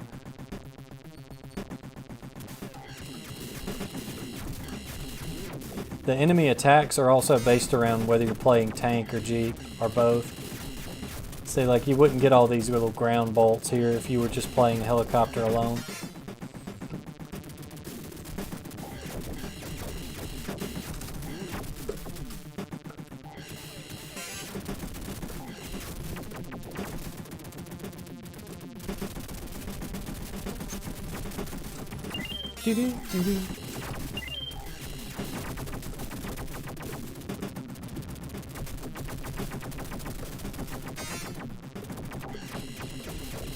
Hopefully we do not lose connection. I am in not the direct path of the hurricane, but we are catching the, I don't know what you call it, the arms of it or whatever. So we've had some pretty nasty weather today, probably continuing tomorrow.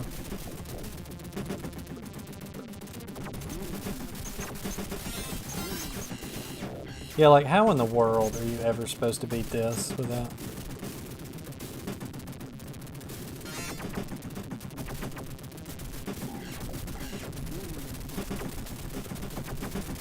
Like if you made it to this point without the infinite double shot. And keep in mind, anytime you get game over past this point, you go back to that nighttime stage. This is a quarter muncher for sure.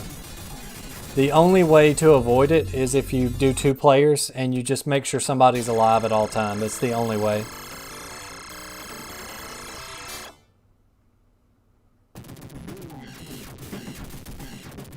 Yeah, we'll definitely be safe unless something like really wacky happens.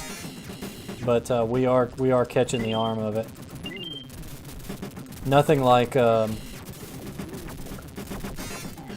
southern family down there in Biloxi, Gulfport,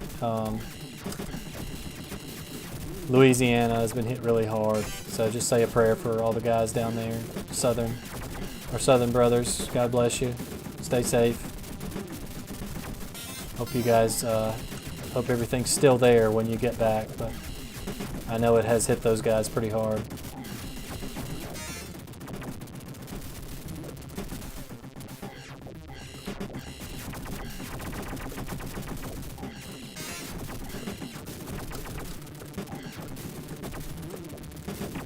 All the stages past the no continue stage are fairly bland, with the exception of this one, which looks like it had a little more work put into it. But Very few people in the arcade would have ever seen this.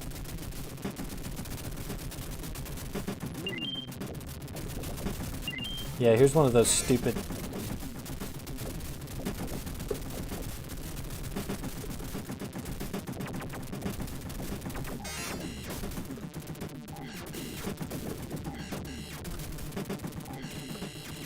These patterns are a little bit more reasonable to survive, but some of this stuff is just unreasonable. The stage, not the next stage, but the one after it is insane.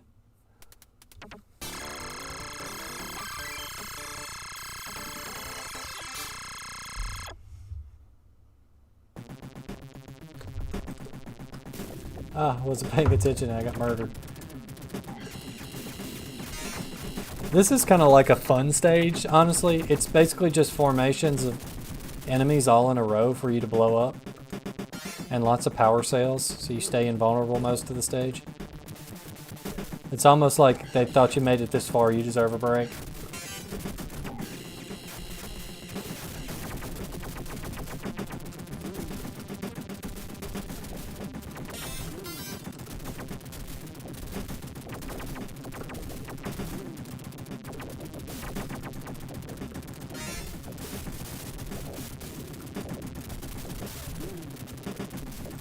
I still want to know how they made a helicopter out of fire. That's pretty metal.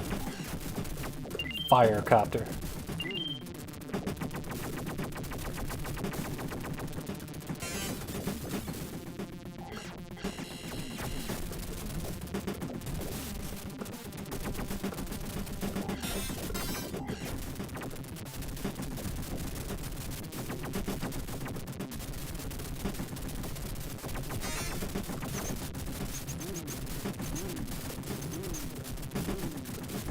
Yeah, I think I'm going to retitle this stream afterwards. Games you never saw the end of growing up.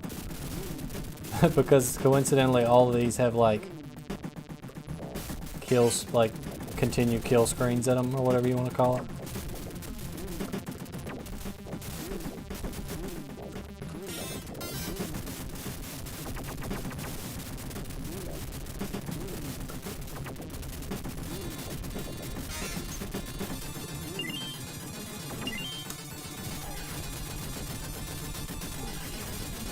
By the way, if you don't kill those tanks fast enough, they become invulnerable and start spraying missiles all over the screen. Only the tanks. The helicopters won't do it, but the tanks will. Oh, wait till you see this stage. Imagine trying to beat this single player in the arcade with like less than 3 lives. This stage is just crazy.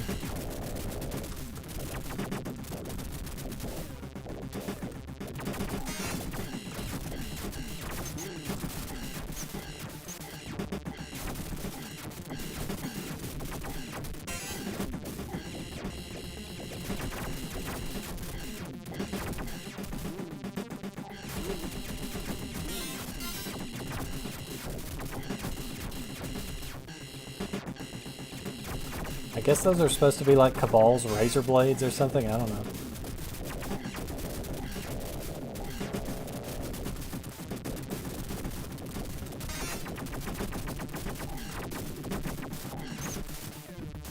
So dumb.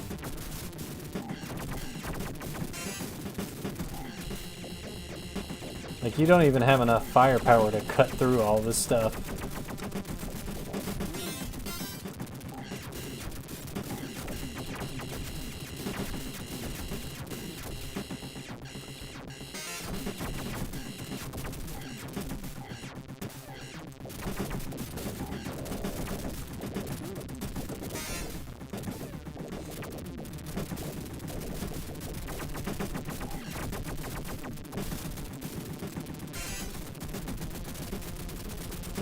There we go.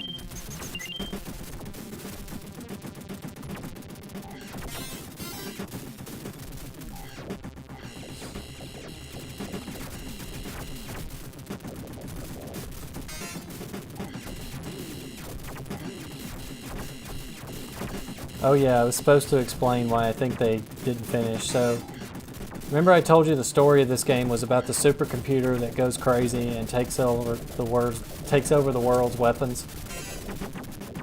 So we're gonna see that supercomputer at the end of this level, but you don't really fight it. It's just in the background and it spawns enemies. And then one of the generic helicopter bosses shows up and you fight it.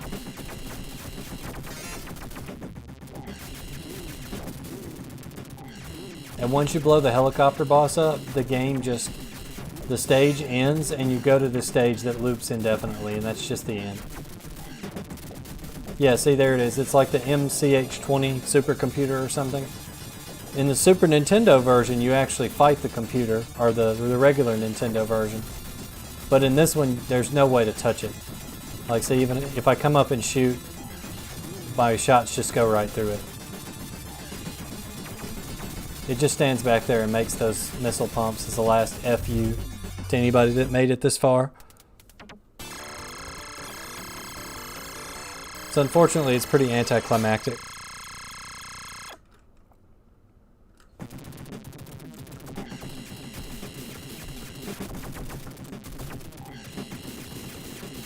And then you go to wave 12 here, which never ends.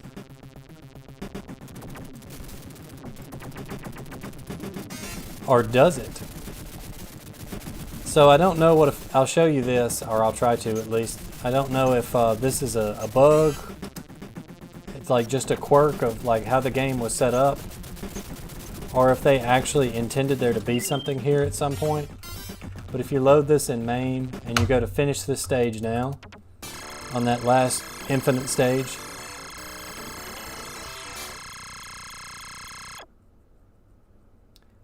you go to this stage, which I don't know if this is just like loading garbage data or if this is like just something that's not finished. It makes me think it's garbage data because those backgrounds don't make any sense back there.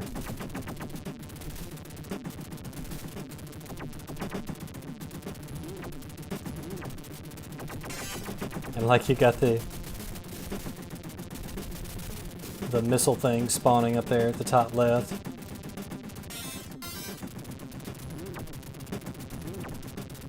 But this stage will just repeat indefinitely, like the last one.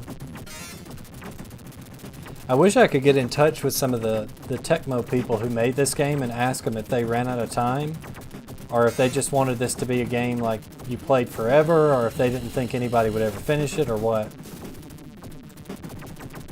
I don't know. Don't know why they did it this way. Yeah, Miranda Cosgrove, interesting.jpg indeed. I also don't know if, like, you see this spiky cave graphic here? I don't recall if the ceiling one is ever used at any point in the game. There may be something that uses that ground texture, but I don't know if there's ever anything that uses that other one. And you can see we've seen this sequence before, so it just repeats. You're just basically stuck in this hell forever. And you can try to finish this one, but the game just crashes. So there is a wave 13, but no working 14, unfortunately.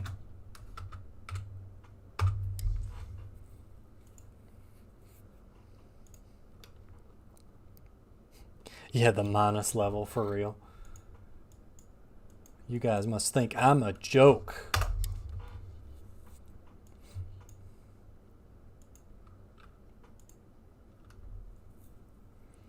You guys ready for that?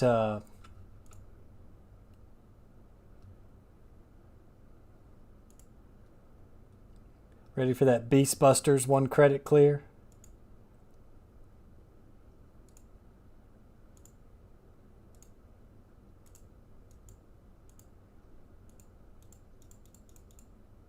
Yeah, that's not happening, unfortunately.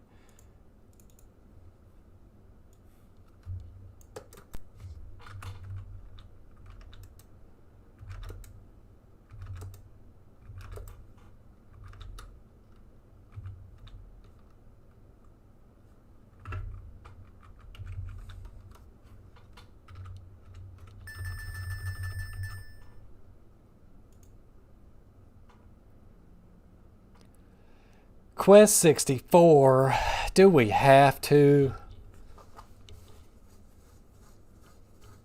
I don't know. Like I'm gonna need some extreme increase in survivors and ad revenue for me to play Quest 64. Help us out, Duke Nukem. President Brownie has been kidnapped by ninjas. Are you a bad enough dude to rescue Ronnie? I'm a bad enough dude.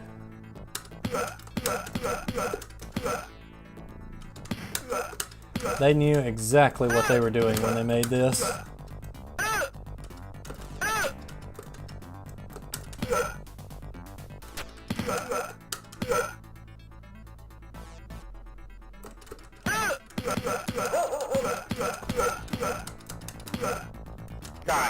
Got it. Don't you know they just like grab some random programmers like, hey, will you come down here and yell, got it? Got it. Got it. Got it. Got it.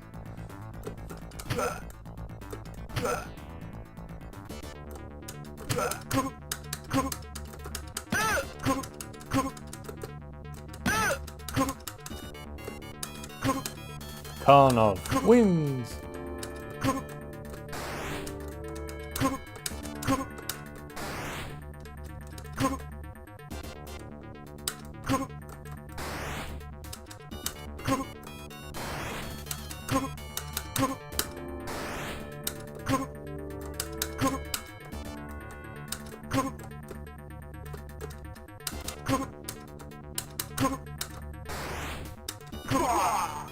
I'm bad. I'm bad.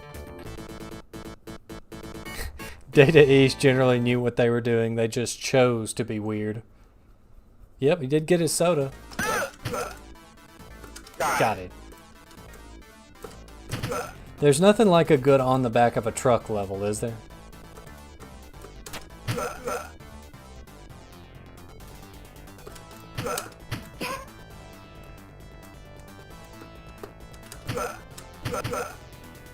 The NES port of this game is not bad either.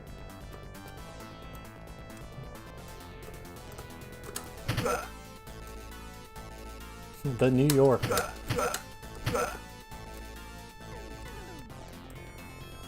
And you can jump down there, you'll just die.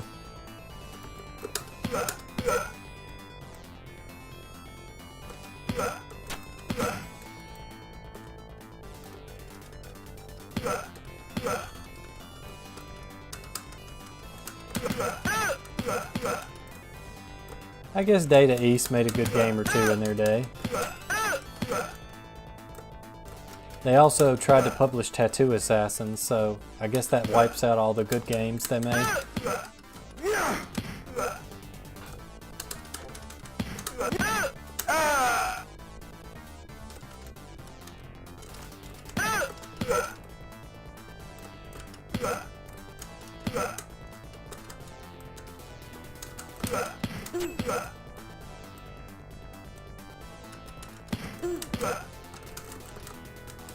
I like how you can kind of do different moves depending on where you put the joystick. That's kind of neat, actually.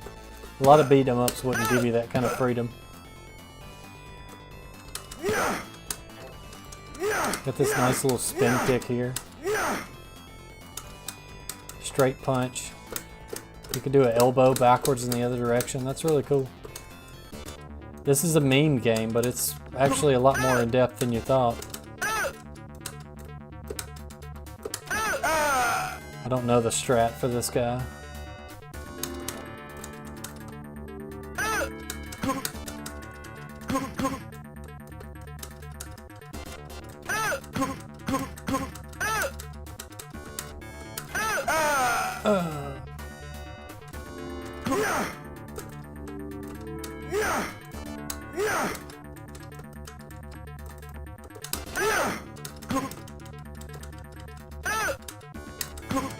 Maybe we just trap him in the corner here.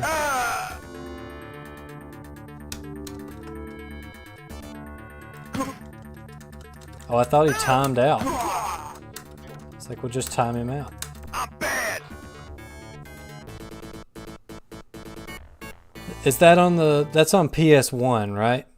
Or is that the PS2 at that point. Gael.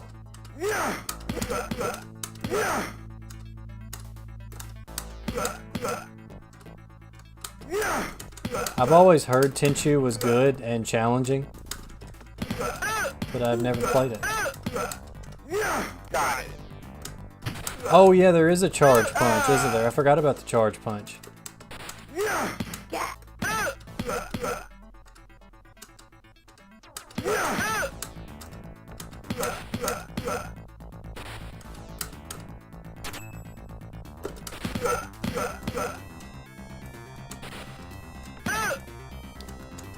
Oh, I thought the water would insta-kill. Oh,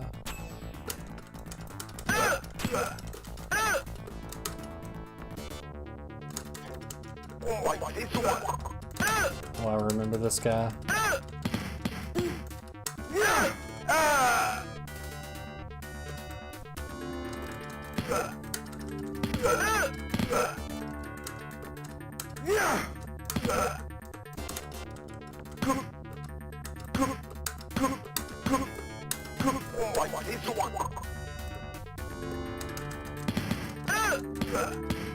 I don't know what he was saying, but I really don't care.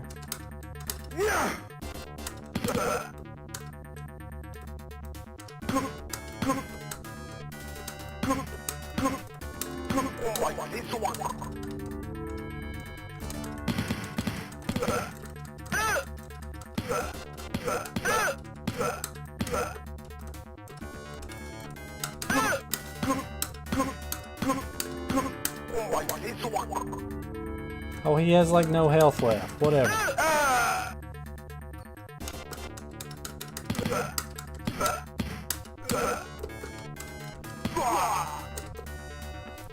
I'm bad.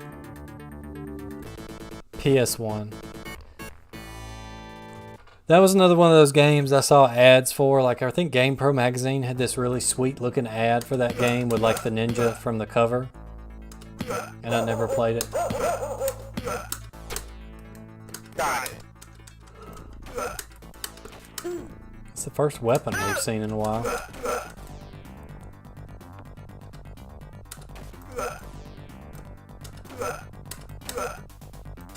Got it.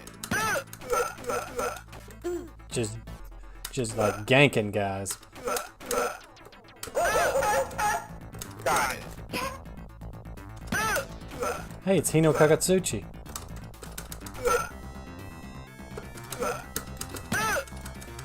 It reminds me, I need to log on to Megaton and see if my Hino Soul Stone is sold.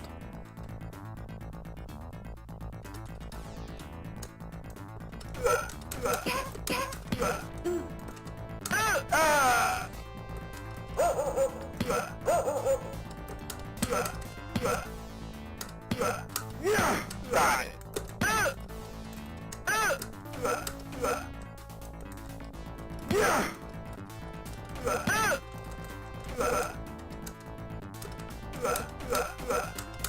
Got it. Oh, those guys jump. I didn't know they jumped.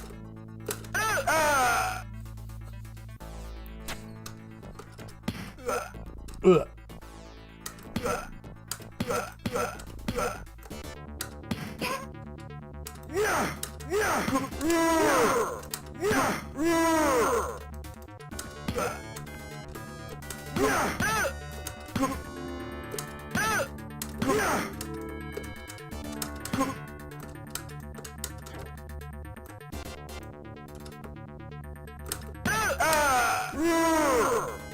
It's Birdie in like metallic armor.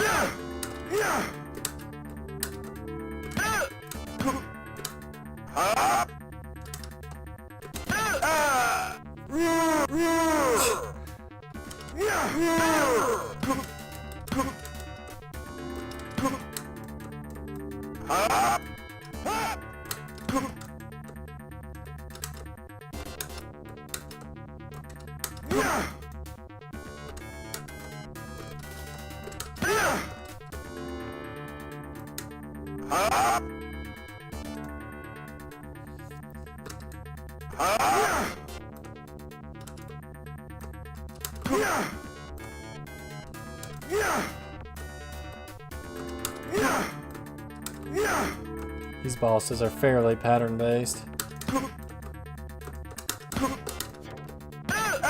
You can avoid getting stuck in a corner like me.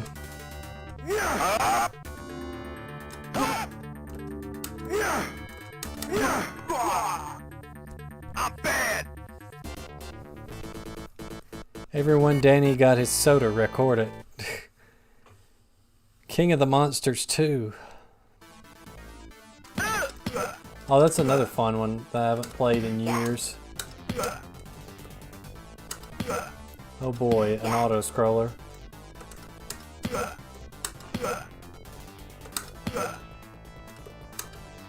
Something tells me that Review Fox has some experience with high-level play of bad dudes.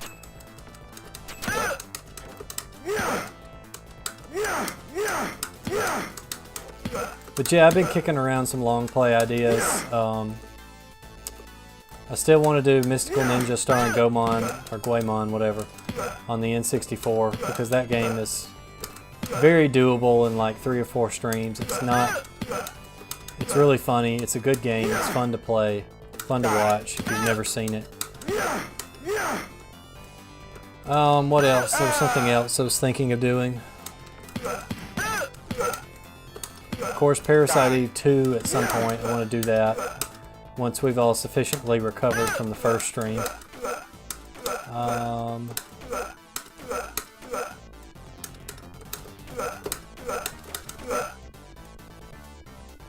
Still want to get that Ocarina of Time randomizer going on real hardware. I've got to get that audio input sorted out so that we can do some N64 stuff. Because there's a lot of good games on there.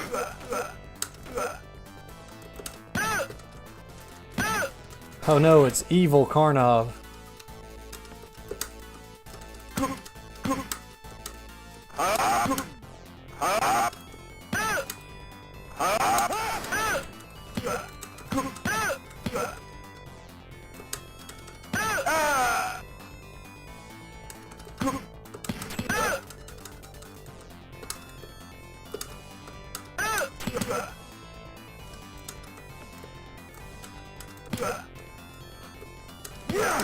Maybe I could pretend it's the year 2000 and play some Zero Wing. Oh yeah, I wanted to do a randomizer of Resident Evil Remake on PC. Because I think that would be super good. May look into that next, actually. Ugh.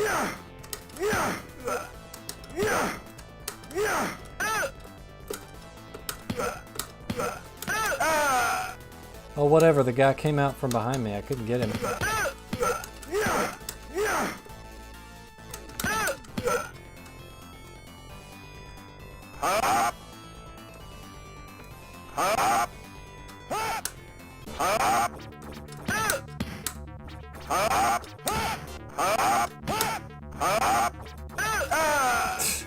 Yeah, I guess he's got a chain. It would make sense for him to use it.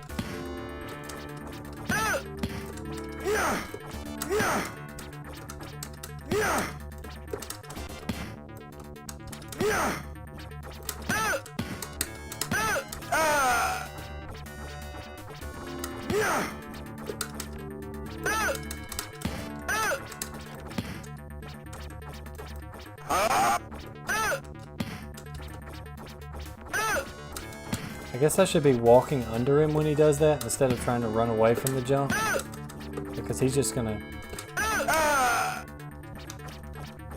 I think you could definitely one credit clear this with some time to figure out these boss patterns. It wouldn't be too tough. Yeah, just walk towards him, okay. I'm bad. I'm bad! Mortal Kombat 9 story mode. Now that's an interesting idea. I do have that on PC, so that wouldn't be hard to do either.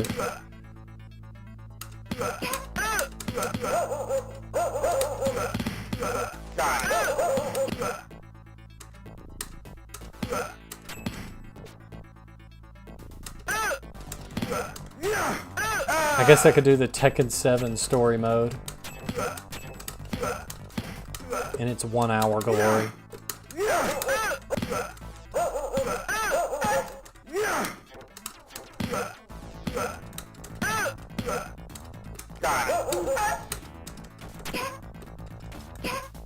Ow.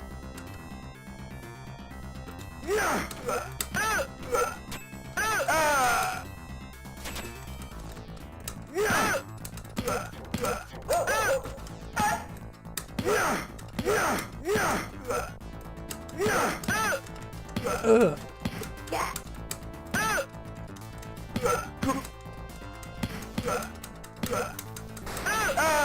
Did that guy just spit out another ninja when he got punched?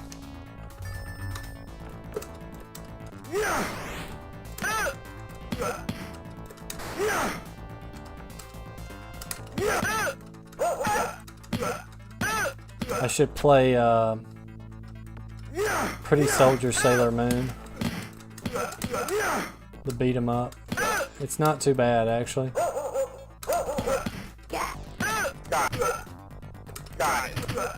I want to say me and my wife played through that when we first got married. My wife is not very good at complex games. So ironically, one of the things we can play together is beat 'em ups because they're very simple. And like, she's not going to be doing any like 1 credit clear strats, obviously, but she can understand the gameplay enough to enjoy it.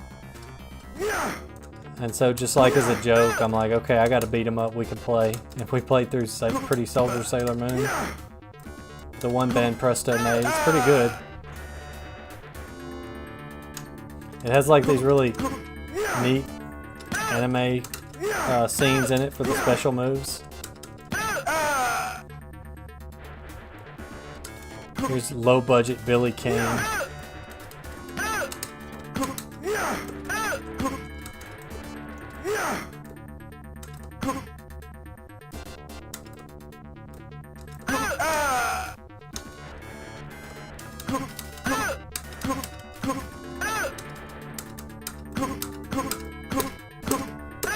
Oh yeah, did you see that speedrun strat there?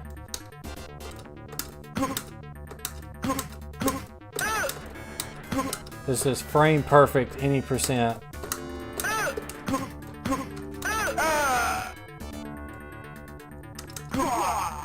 Brute force. No, it's actually not a hentai game. It's like it's just a beat 'em up that Band Presto made that's completely normal. Other than the fact it's Sailor Moon.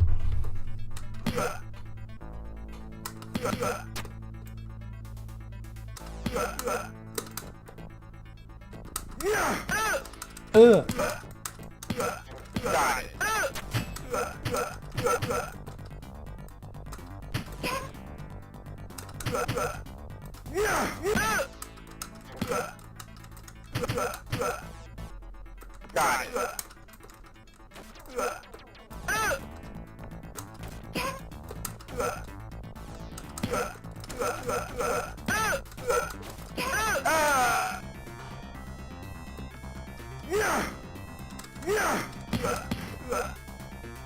Danger.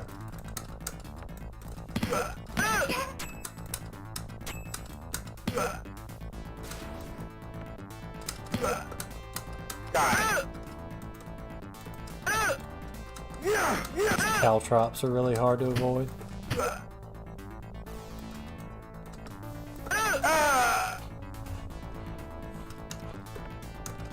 When you step on a caltrop and you just completely faint. I mean, I guess they could be poisoned, but...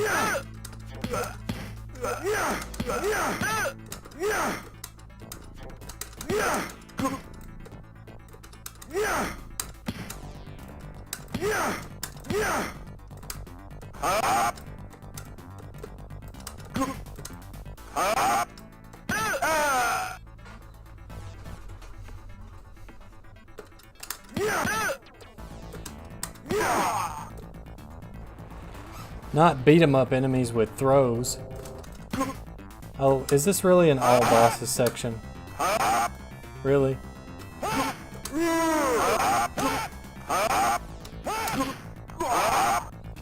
Wow, you're right. The power punch does work really well against that guy.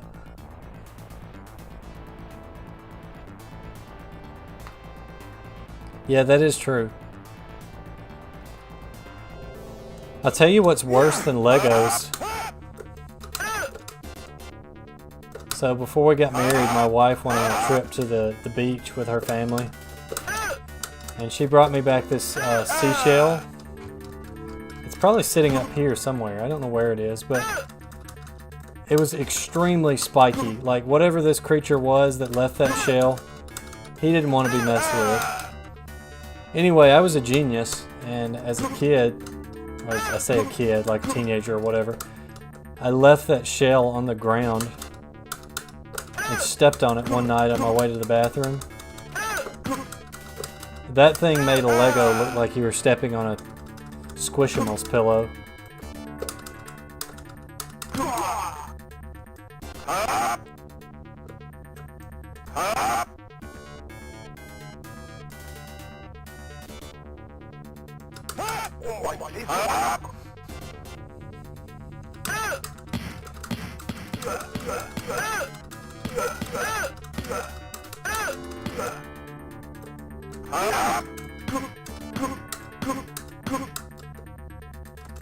See, I just float that guy for a combo. That's what we do. We just float him.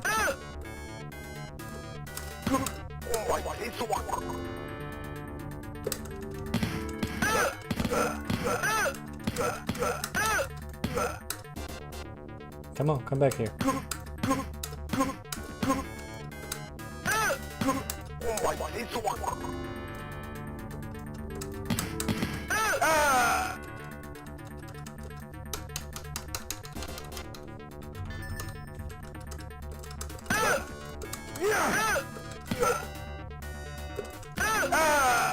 Really?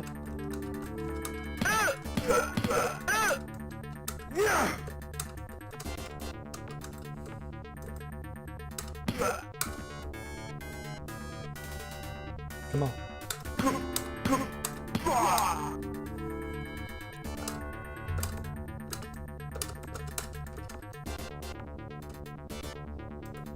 Oh, this guy. This guy was fairly tough.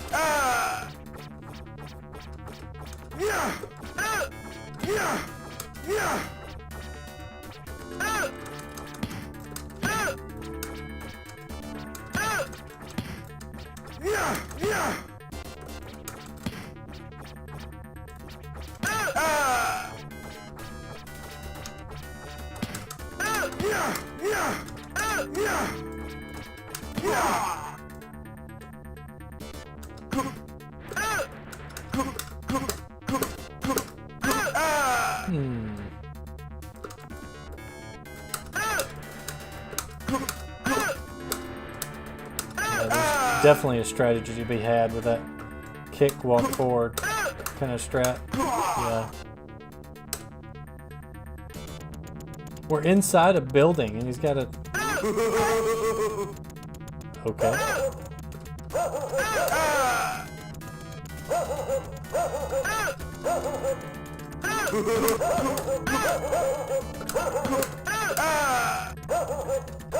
Launch punishable for a full combo, yep.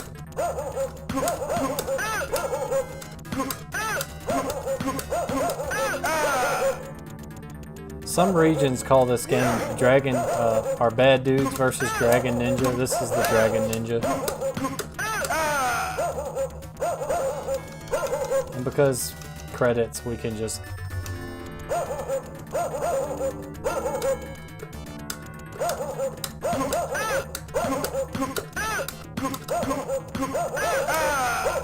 do this.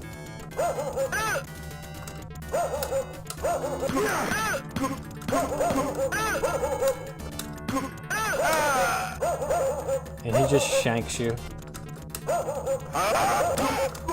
There we go. Yeah, I stabbed one with a knife earlier. It was great. I'm bad.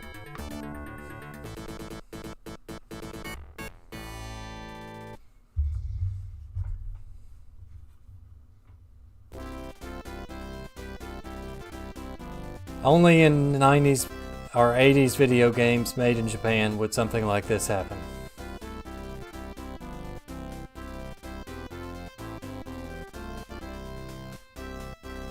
If you have both players, player 2 will be standing right there.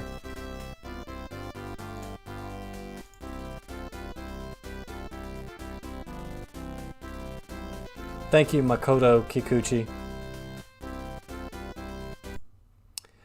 Anyway, it wouldn't be an arcade-based stream if I didn't try to beat the computer on an extremely cheap game. So I think that is what we will finish up with, because it will probably take me the remainder of the hour to do this, and I don't know if I'll even be able to do it because it's been so long since I've attempted, but we're going to find out.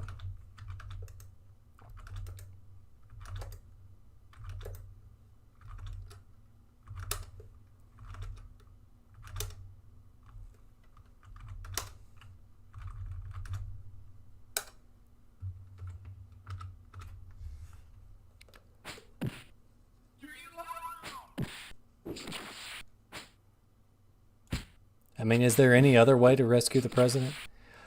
Anyway, this mess is Shogun Warriors. If you guys remember my review I did many years ago of Shogun Warriors, this was not Shogun Warriors, Blood Warrior, sorry. This was the quote-unquote prequel. This is the same people that made Jackie Chan, Fist of Fury, and the like champion edition of that or whatever. The computer in this is extremely cheesy and hard to beat. And I'm going to look up a move list. I'm going to try to remember what I did to beat this last time. I've beaten this once before, and I really had to pull out the cheese. But let's see.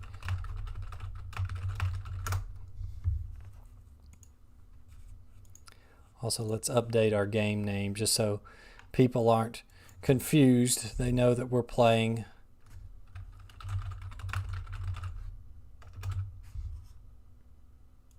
Here we go. Shogun Warriors. I want you now. Oof. You suck.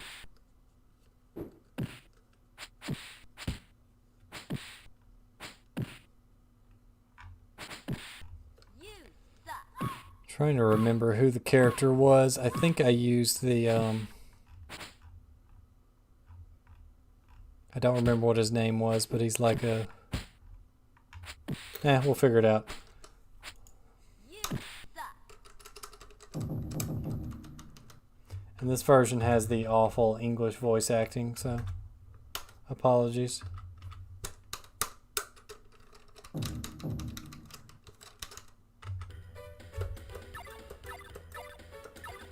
Oh yeah, we're in for a treat, folks.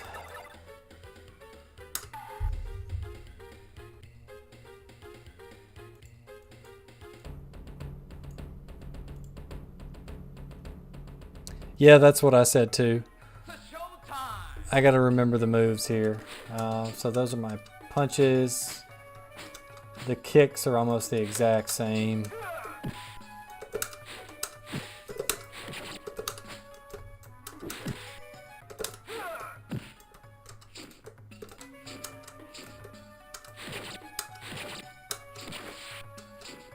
This first opponent we can probably just beat, but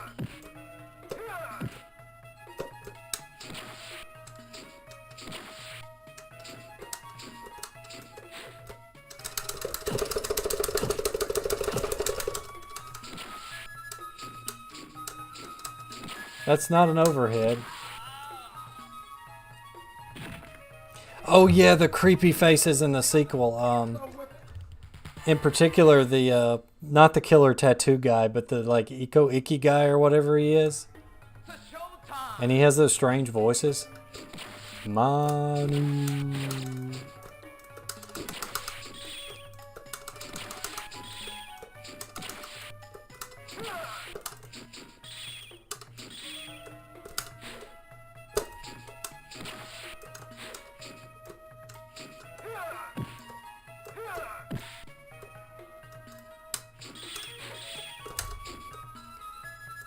And I don't know what this down, back, forward, plus.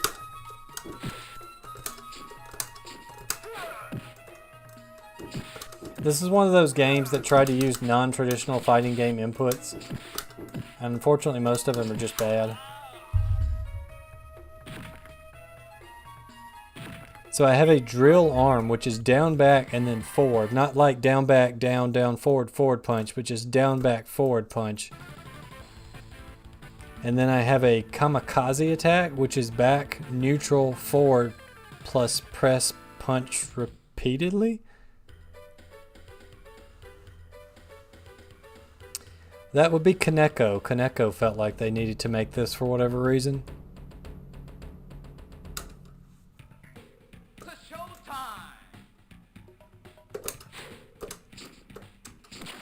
I mean, just look at this.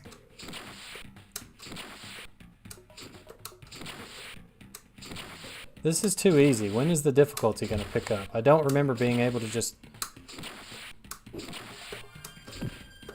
Give up! Oh my god! Some of the clips in this were reused in DJ Boy, by the way. Or from Blood Warrior, I think, actually. Were reused in DJ Boy. Give up! Give up! Give up! Completely safe. What a joke.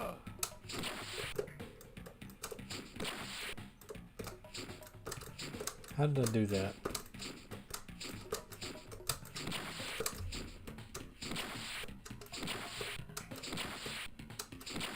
Oh yeah, this is pretty tough.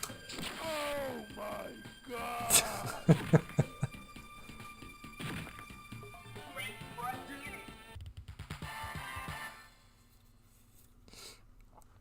Okay, surely this is gonna get like harder in a minute. Or I was playing the Japanese version last time or something. Still have not figured out how to use one special move yet. Yeah, it's like down, back, and then forward and punch, and then like just punch repeatedly.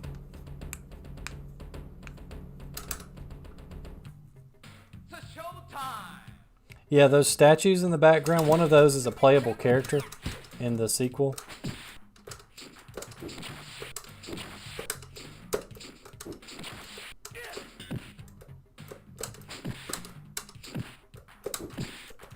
Oh yeah, now it's cheaping me out. Okay.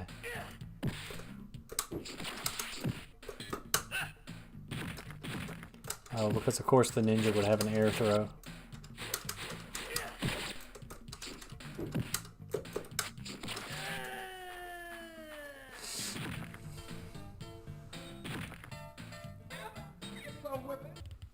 I'm not sure what the Shogun guy is trying to say. I can't understand the English.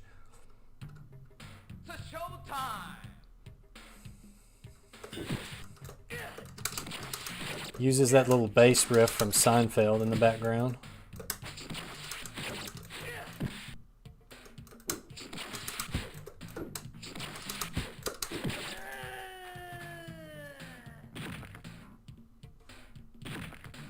The enemies won't move? So, like, what's the point if the enemies don't move?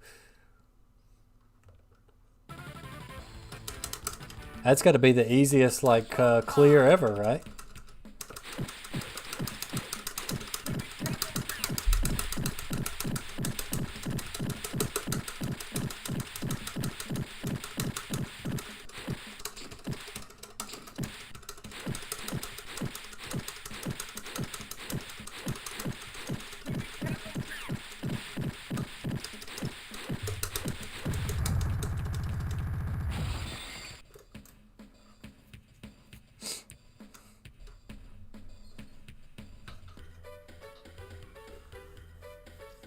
So who do we have left? 1, 2, 3, 4 characters and then myself. I don't know. I gave up after looking at the gallery. That was probably for the best.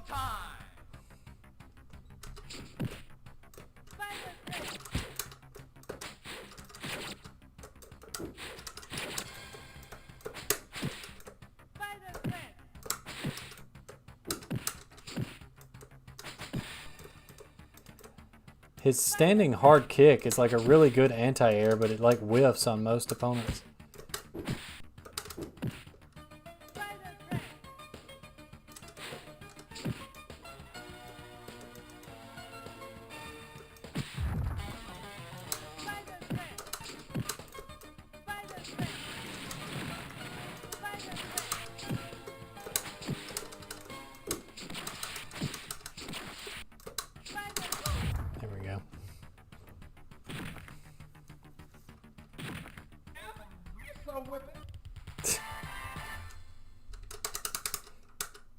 Yeah, I posted a review of Blood Warrior, which is the sequel to this game, or like the spiritual sequel, whatever you want to call it.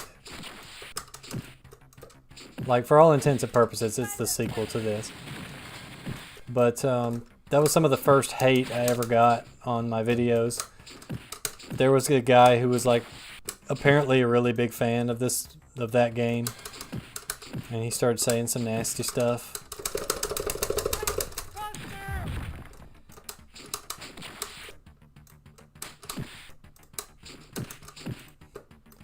It's like everybody has these like extremely like stage covering length moves. So like you think, oh, he's gonna whiff, I'm gonna be safe, and it's like, no, he has an attack that hits from across the screen.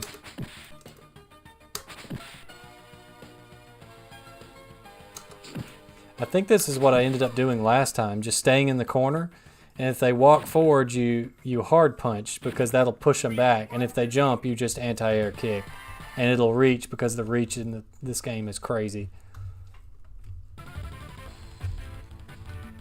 And there's something like 3 bosses you have to fight at the end.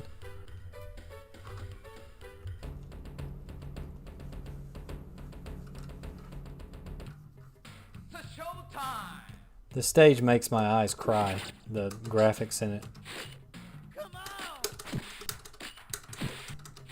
How many times does that hit before I get to punish off of that?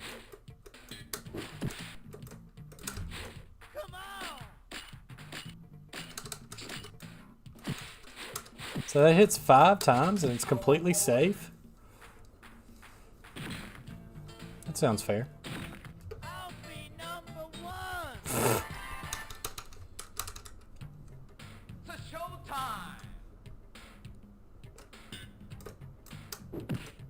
Come on. I thought maybe I could duck it and punish it. No, that doesn't work.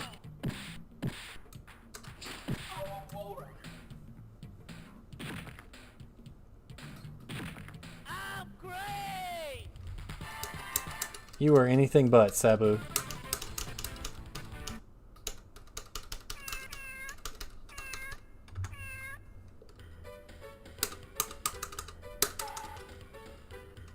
We still got to fight Kappa and Geisha. Geisha is going to be extremely difficult if I remember correctly. It's showtime. Come on. At least I can get a well, I thought I could get a trade. Okay, so I can punt 2, 3, 4. How many times does that hit? I'll be number 1. So apparently Sabu is top tier in this game. Showtime. But if we could just punish it, 1, 2, 3, 4. So it hits 4 times. 1, 2, 3, 4. 1, 2, 3, 4. Okay, so you punish it with the light punch. I feel like you should be able to get a hard punch, but whatever. Oh, but sometimes he only does it 3. Oh, okay, of course. And he can duck your follow-up, which is probably just CPU BS. The human player probably can't do that.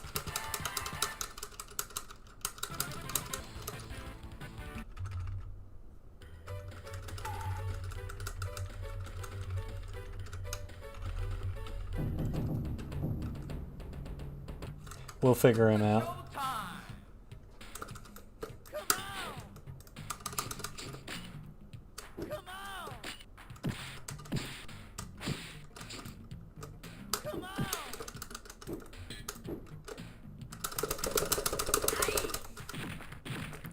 Look at the damage on that throw.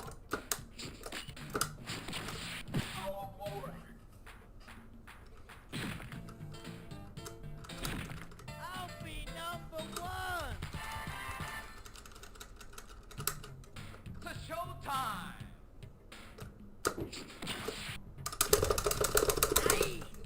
I hate games where you have to wiggle the joystick to escape throws because the computer is always going to be in the advantage in that. Here we go.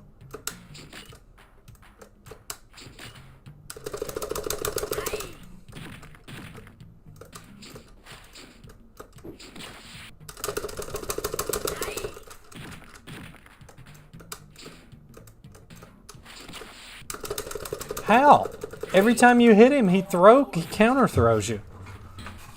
Why does he get a guaranteed throw after taking a hit? Lord Sabu.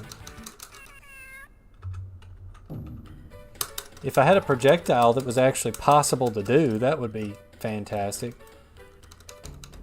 Of course, he would probably just have like some sort of invincible screen-wide grab.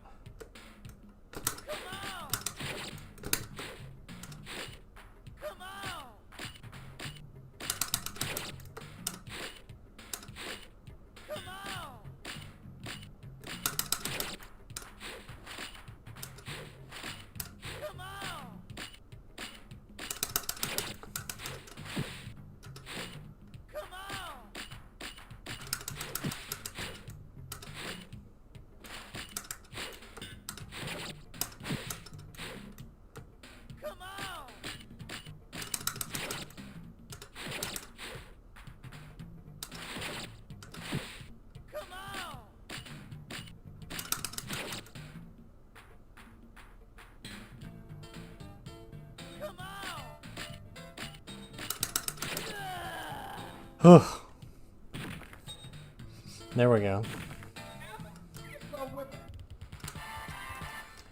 But this is one of those games where the computer changes their strategy on round 2 to be harder, so there's no telling what he's going to pull out this time.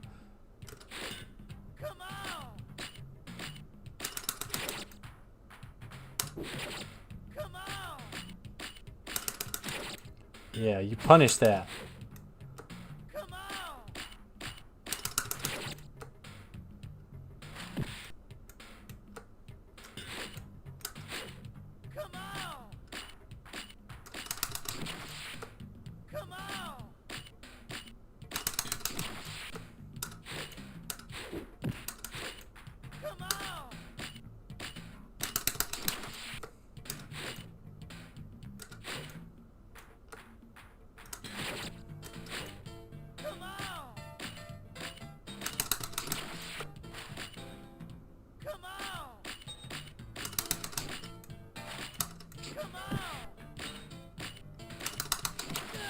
Got him. Okay. Beat it, Sabu.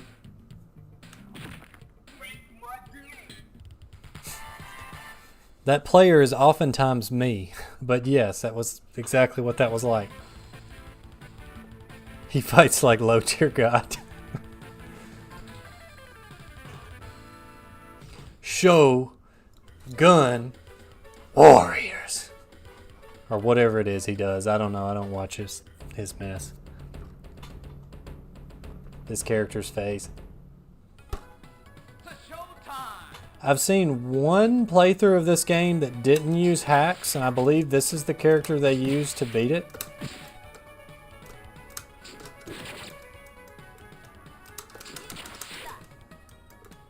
So it seems like you jump in front of her face, whiff, and then low punish. I'm not...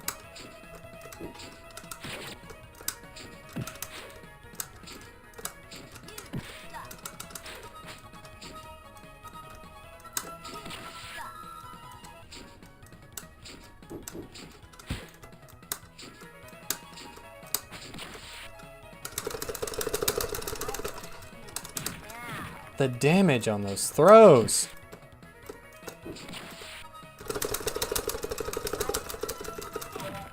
Look at that. Got a KO from a quarter health from a throw. She didn't even have rage. That is insane. And like half the time you hit the enemy and they still just instantly throw you. Yeah, like what is that? It's like an instant throw. So it's like you get a hit, but she throws you for half your health. What is this nonsense? I don't know what I expected though.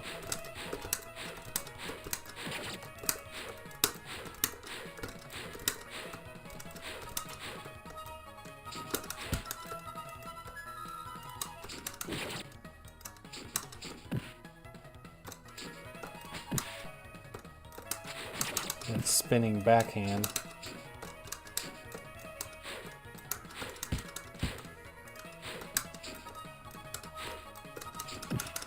You remember in Street Fighter 2 when they released the championship patch, and if you landed a fierce punch on somebody, they got a guaranteed throw? Those are the good days.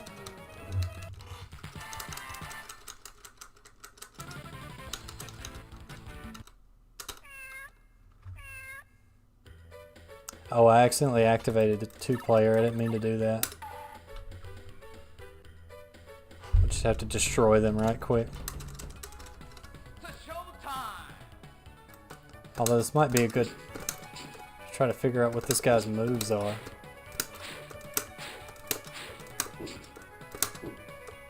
Yeah, like I don't... It says like down back and then forward plus a punch. But that doesn't do anything.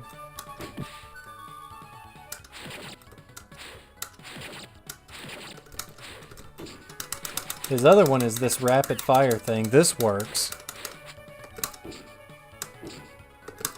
Oh, that's a command. Okay, so I've got like this far-reaching slice. That's pretty cool. What else we got?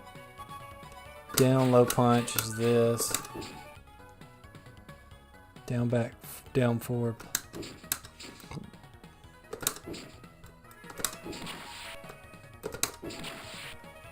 Drill arm, down, back, forward plus punch. Oh, there it was.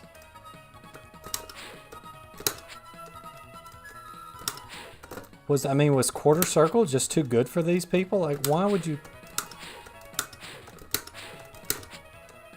It's not like a half circle or anything. Is it a charge motion?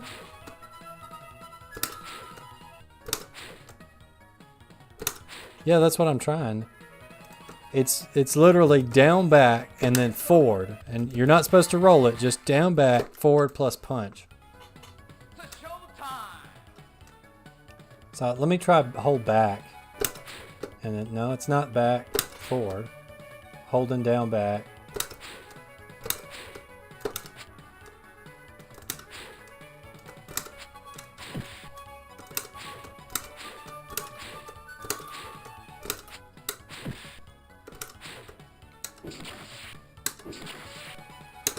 Whatever your fighting game is, it probably isn't good enough to not just use quarter circles for the moves. So don't do it.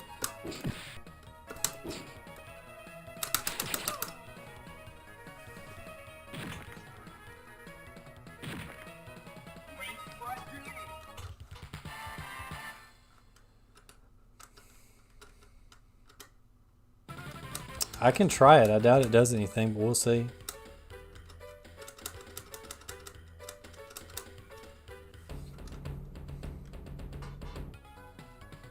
I did learn how to do the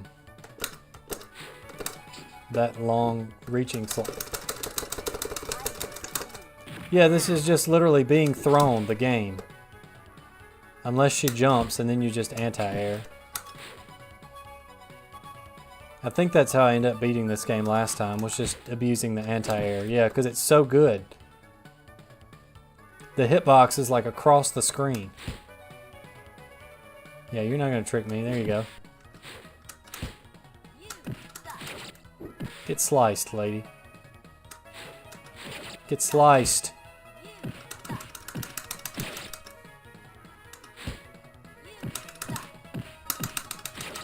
The punish for that is the exact same as the one move Sabu has. You just duck the last hit and... Gosh, that anti-air kick. Man, I can't get over that. It's like no matter what option they take, it's going to stuff it. It's great.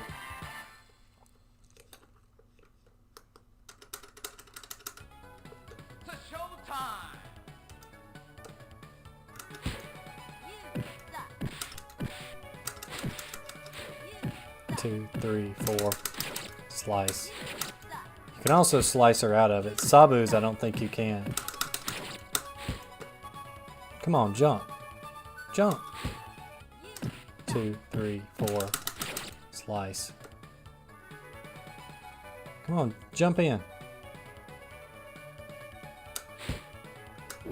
Gosh, that anti-air. Whoa, getting a little rowdy here.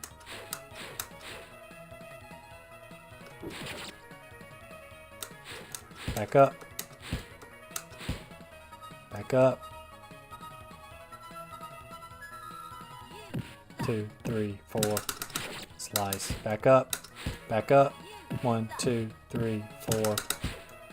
1, 2, 3, 4. Nice.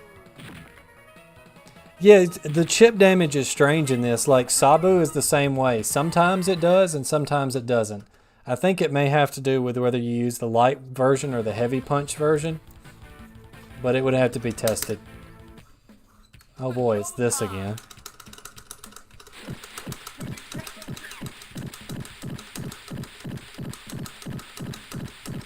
I feel like I'm carving an ice sculpture.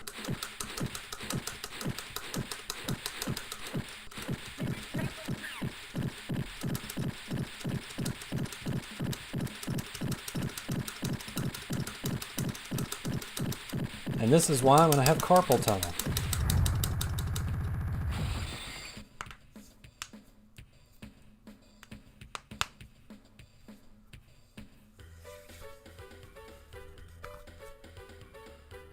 See, he has a normal motion. Besides being hideous, he has a normal motion. Oh, Lord. Seems like he's got something really nasty, but I don't remember what it is.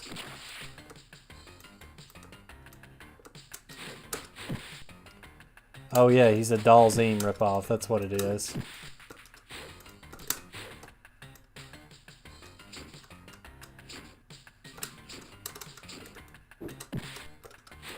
Let's see, he's got one of those great anti-air high kicks.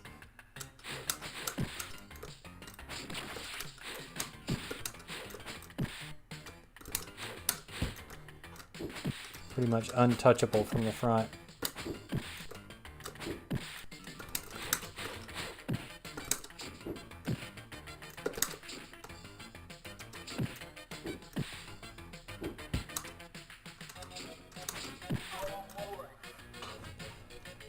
So we can't really keep him at bay because he's just going to punish everything.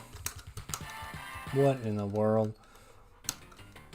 Showtime!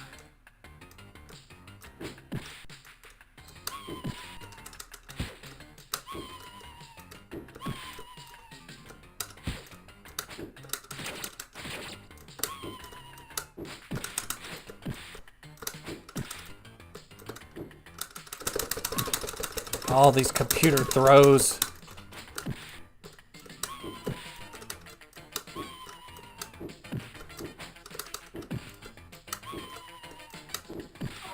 Like, you know the computer cheats. Like, you know they're using, like, auto fire. Look at that. This guy looks like one of the monks, the Moth Priest from the Elder Scrolls, except he's like a Ninja Turtles reject.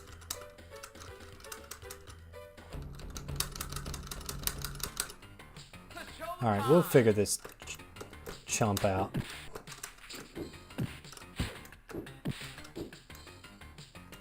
Let's see what he'll do if we just...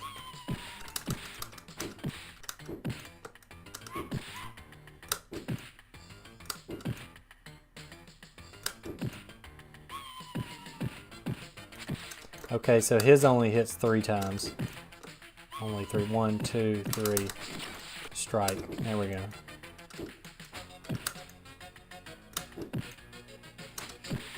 Okay, I should have used the anti-air kick. That would have...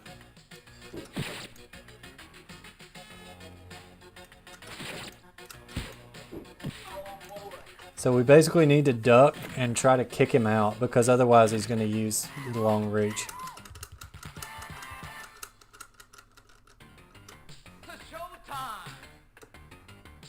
I'm pretty sure the quarter health grabs are just CPU BS. 1, 2, 3. Because the way grabs work in this game is the attacker has to push the button rapidly to throw you, and you have to push the button to escape. So if it were 2 human players, it probably wouldn't be too bad, but when you get a computer that just mashes as fast as it wants to, it's going to cheat.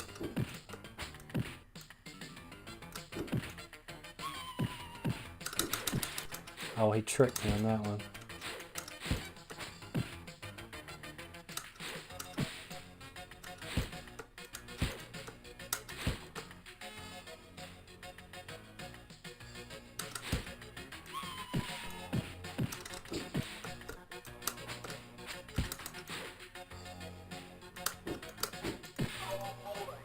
And you can't just spam the kick because he can punish it from across the screen.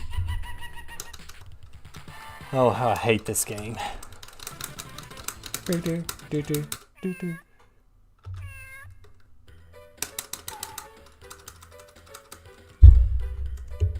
might be a case of you need to make sure you fight him first, because if you don't, you're going to get stuck with this.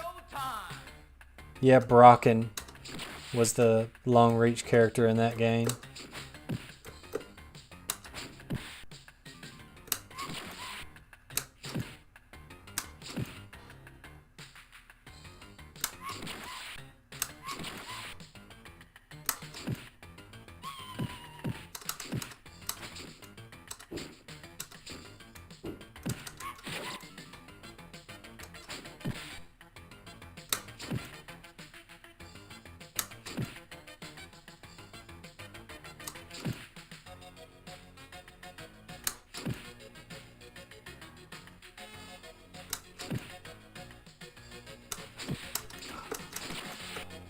Back.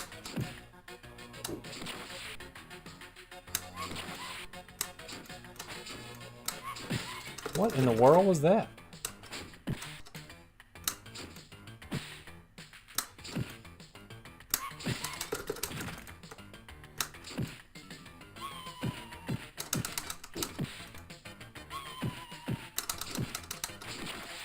Whoa. Yeah, this guy's got some nasty stuff.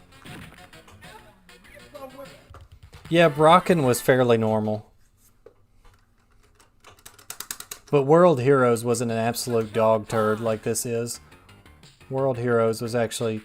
I mean, most of those old SNK games are broken at competitive level, but not like just play it and then want to hang yourself after because it's so bad.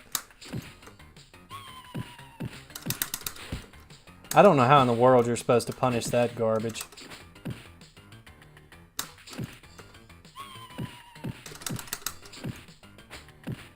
Seems totally safe, at least as far as I can tell, unless you're supposed to use like a kick or something.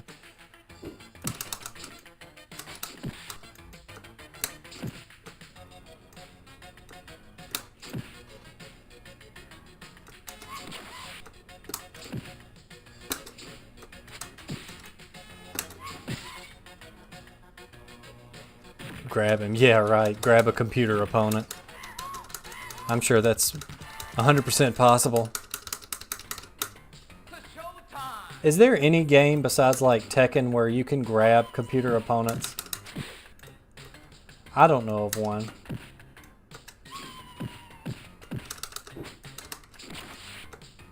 Okay, so maybe that's what you do. You jump up so that he attacks and then you hit him.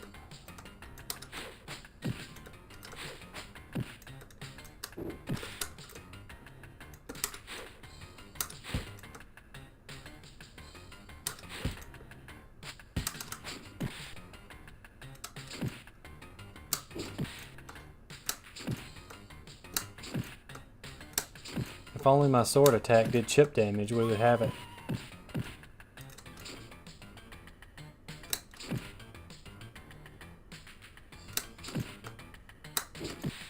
This guy's no Karate Kenji, that's for sure.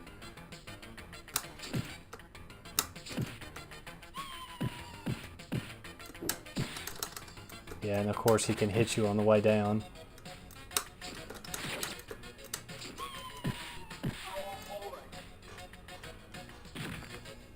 I said, yep, what a concept. I could use a little Game Shark myself. If we beat Kappa, I think we do have to fight ourselves, unfortunately, and then it's on to the bosses. Which you would almost rather fight the bosses than something like this.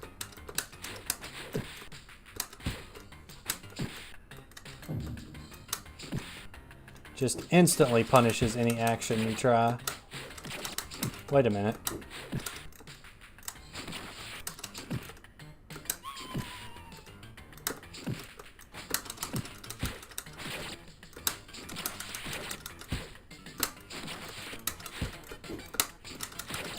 Ha ha! We took the fight to him that time. So apparently the trick, tentatively, is to jump over his attacks because they extend for so long that he'll be wide open. So let's poke just to kind of get him at bay and try to jump over him.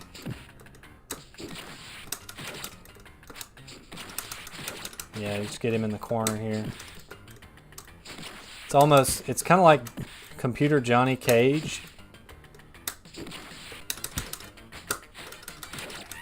Yeah, easy peasy. Easy, GG.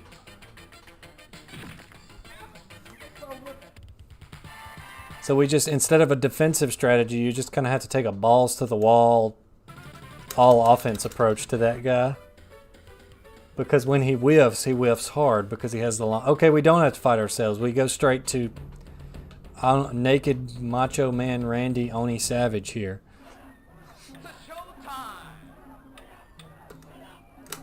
You get your fighting game logic. I'm trying to be angry and unfair here.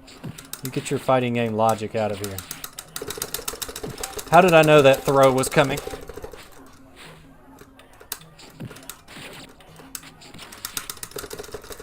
Yeah, so it's almost like you want him to block the hit so that you can counter. And this man doing strings. Oh wow, his chest hair is that symbol off the drums, taiko drums. How unique.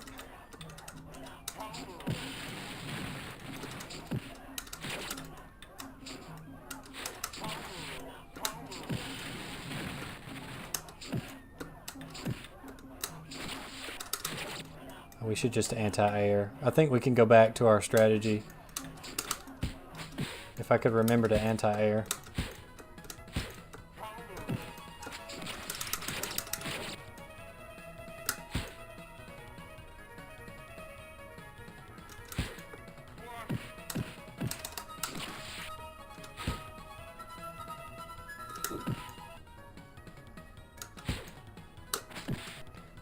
Thank God for the godly anti-air kick, man.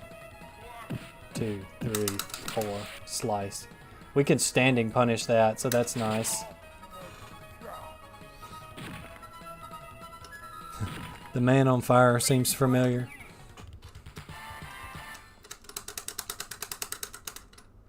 Check out that one lady back there. She's having the time of her life. 2, 3.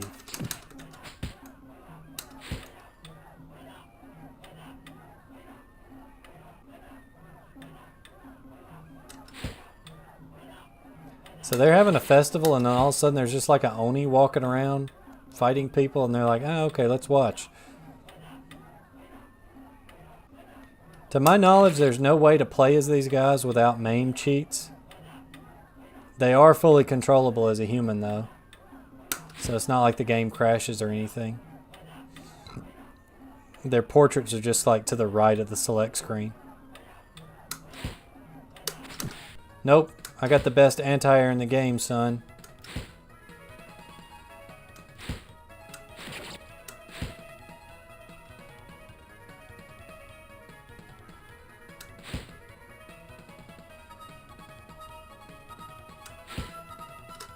Nope.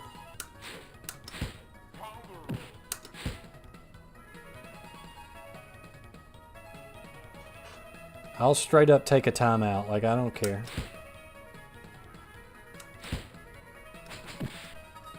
That anti-air is just so good. 4, 3, 2, 1.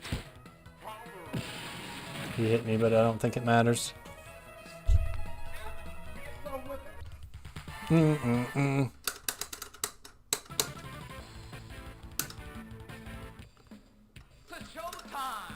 Oh, it's a little statue this time instead of the raccoon one.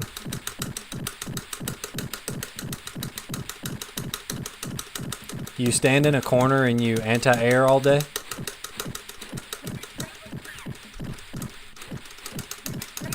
Did you catch the European online challenge Sunday? There were some pretty good matches in there. Super Akuma won.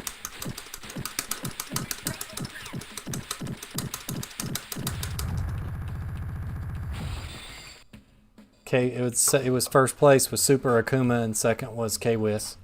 It was a pretty good set. And we got Kappa Tengu here from Ichigaya Gold Camp. It's showtime!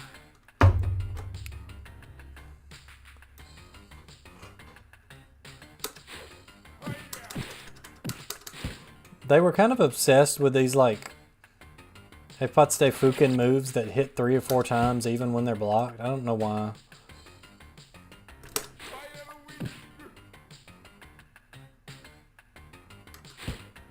I think that one hits 3 times.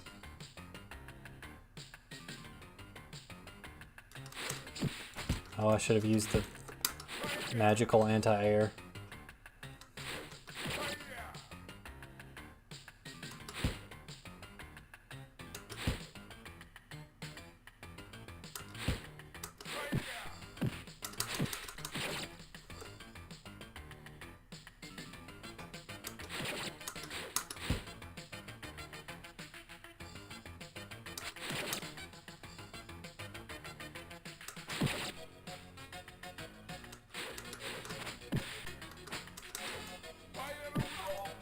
Oh, I ducked at the last second. That's why that hit.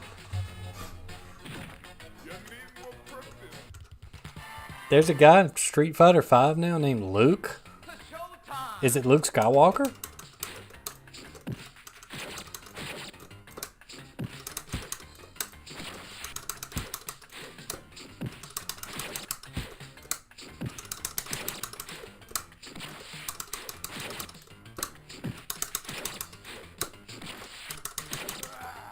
Okay, so this is another aggression type character.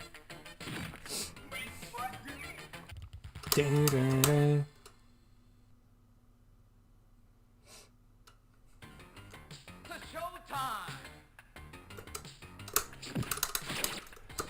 He doesn't seem to throw that much either, which is nice. Or his sprite is such that I fall far enough away from him, the computer's not triggered to throw me. Yeah, look at that sick high-low mix-up there. Yes, thank you for fixing that for him. I'm not a fan. I have tried to like Street Fighter V and just could not get into it. I wanted to play as Manat, but she's just so like insanely complex, and I'm not good at 2D fighters anyway. And then I picked up Colin, or Colin, I don't know how you say her name. The Russian girl, Gil's like secretary or whatever. And she was fun, but at that point I was just like, ah, the damage is done, I'm out.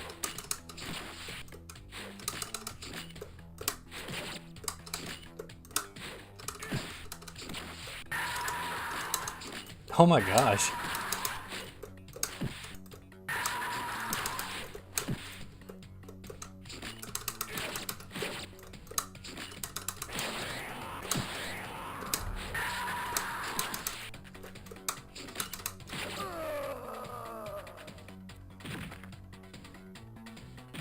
What a bounce. Street Fighter V just did, I don't know, I was never trustful of it when it released, like incomplete with like no story mode, and like had to buy all the extra characters.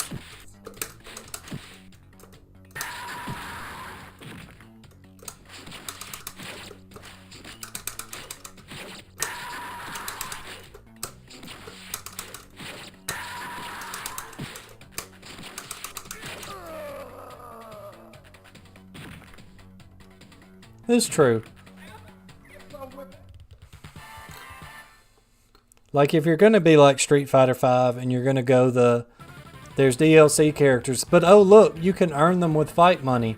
Don't turn the fight money rewards down so pathetically low that it's obvious you're supposed to pay. Like, if you're gonna do that system, you have to at least make that system tenable, but they just like made it untenable, or at least it was the last I remember. I know they probably have not reduced prices for anything, so. It's showtime.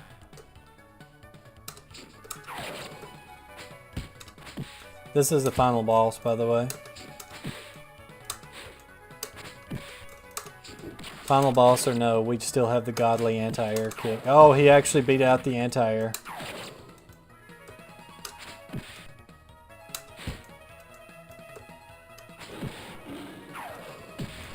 What? You can't duck that and block?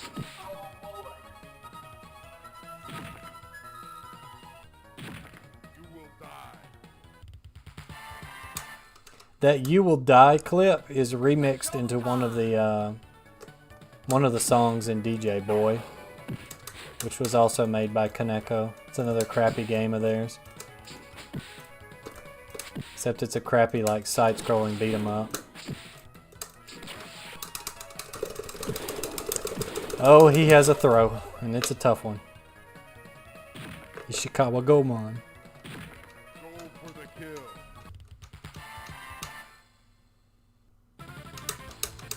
That face. It's alright, this is nothing compared to the Tengu. We'll figure this guy out. It's showtime.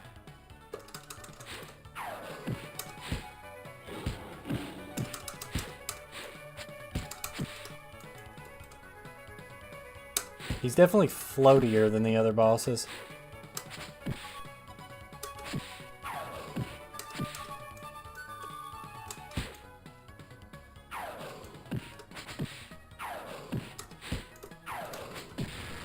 I need to start jumping that fireball in reaction.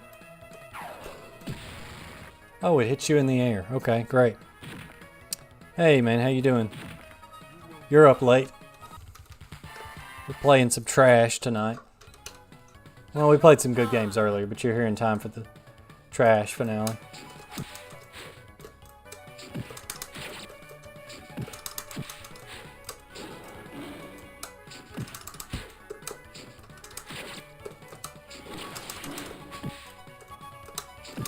This guy gets like a counter for everything.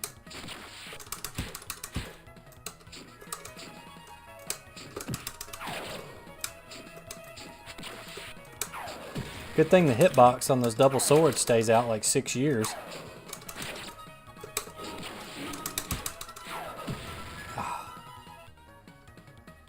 So close. I feel like we just get him one time. We could beat him the second round and that would be it. As John Madden used to say, the key to winning a round in a fighting game is to reduce your opponent's health to 0 before yours. If you can do that, you're going to win the game. It's showtime.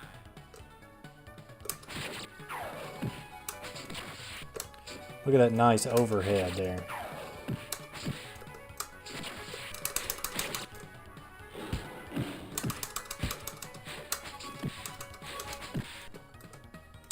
The anti-air.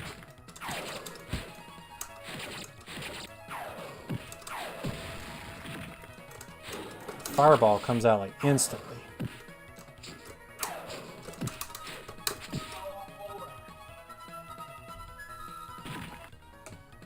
How annoying.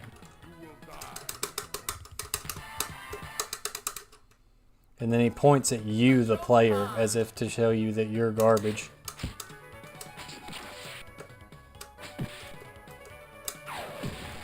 The fireball does so much damage.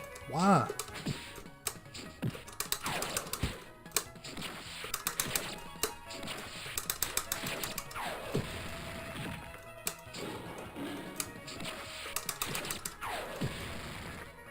It's like instant. By the time you see it, it's already hitting you. Go for the kill. I'm gonna go and defeat the cyborg monsters on the moon. Once I defeat them, well, that'll be their defeat.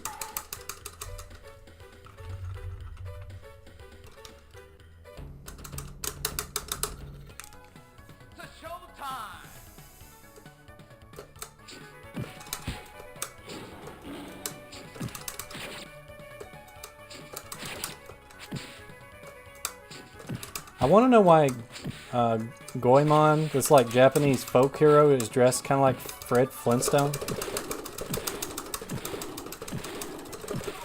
Yeah, I couldn't escape that. It just completely let him have that. Reppuken! Stand up. I mean, we got time to react to the fireball. It's just so dangerous.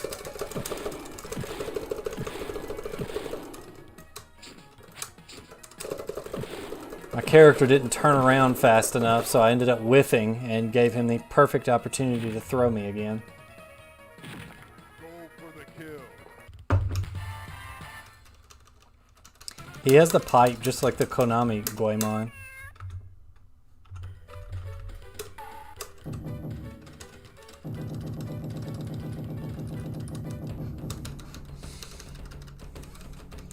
I mean, Geese really doesn't say too much else, does he? Stand up. Damn. He says whatever that is. What is he saying when he does that throw? Is he saying like, damn? Or is he like, look at that, just instant. Predictable. Give in to your fears. Alright, we need a new strat against this guy. These freaking throws in this god-awful game.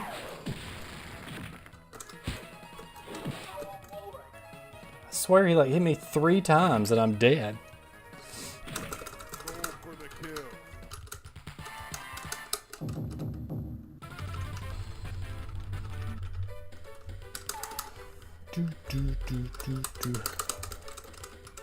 The artwork is so bad.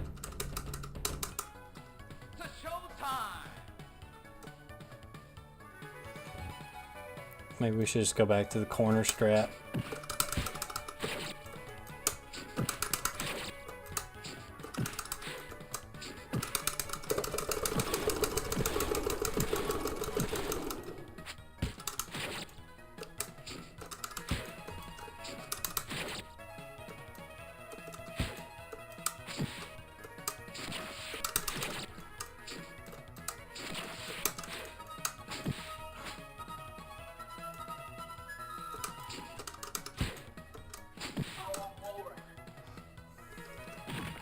Those games where you go for the anti-air and you get beat out.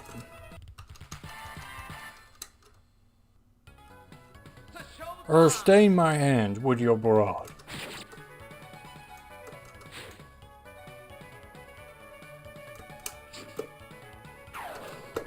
Oh, I was holding back and I let go. Why? I just got to remember to use the godly anti-air when he jumps in the air. Don't try to spike it out.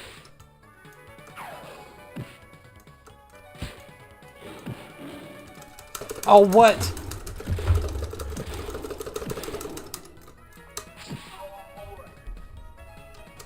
He can like cross you up? Go for the kill. Why is it always like the one roadblock in these games? At least it's the final boss, and we didn't have to spend like 2 hours on Kappa. Anybody for Kappas?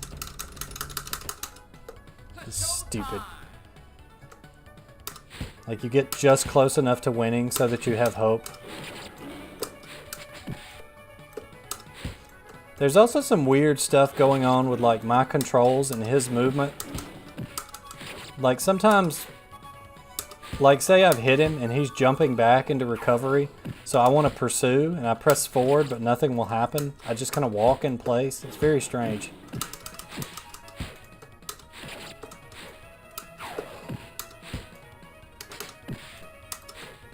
Like yeah, I wanted to walk forward and swipe at him, right? So he would have to avoid the follow-up, but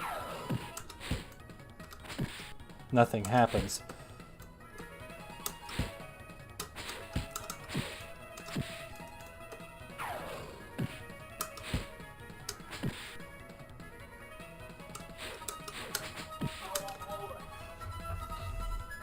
And see, like right there, I was hammering the anti-air kick, nothing happened. It's very strange how the blocking and movement works in this game.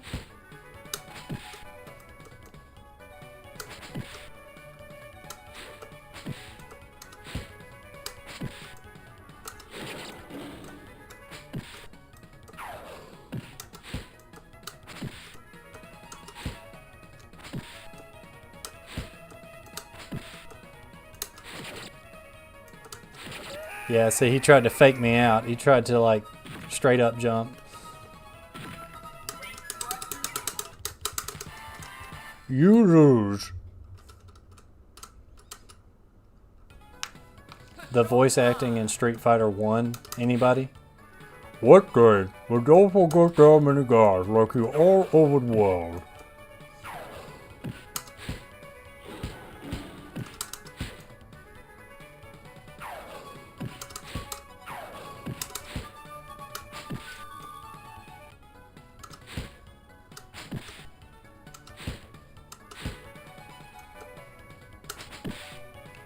Oh, we're gonna have trades now? He's learning. Come on.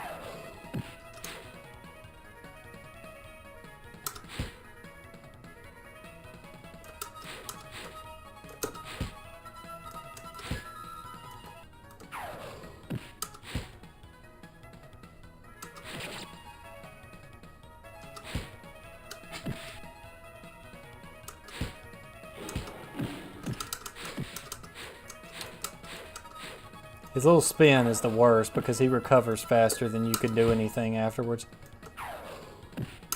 19 seconds.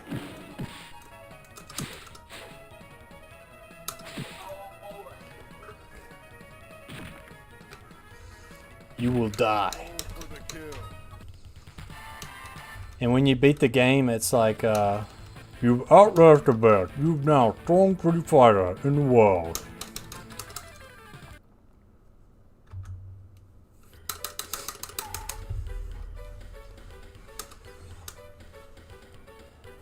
There's a Street Fighter 1 Mugen game that's actually really freaking good. Like, really good. To showtime. Oh yeah, don't get me started on Flash. Kara jabs. Fighting game terms. So that fireball does like nearly a quarter of your health when it hits you, but on chip it does almost nothing. Ow. That flip kick is impossible to do anything with. Yep, that's a throw for probably KO. Got KO'd from half health by one throw.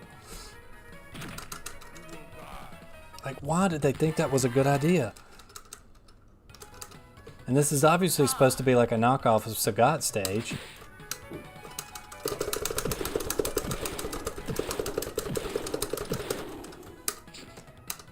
That was one throw, 75% of my health or more.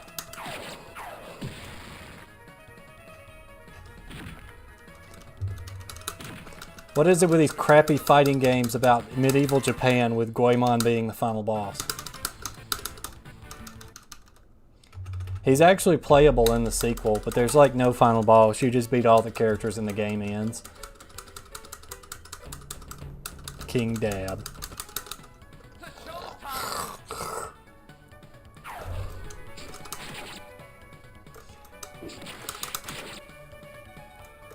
It's almost like you want to whiff, like right in front of him, and then stab him. Like here, and then swipe. She's gonna 50-50 me to death. Go.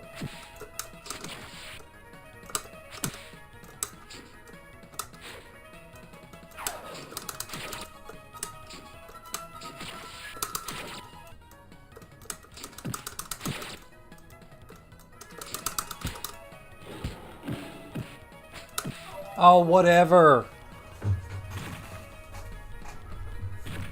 There's no way to avoid damage after that, because if you just do nothing, he's going to hit you with a low. If you try to jump, he's going to follow you and hit you with that.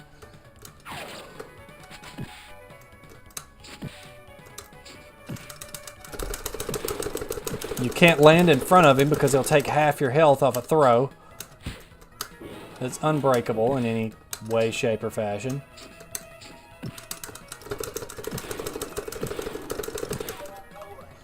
Who thought this was a good idea? Yeah, don't get grabbed. Easy. Like, it's not even like Tekken 2. At least ostensibly you could break the grab.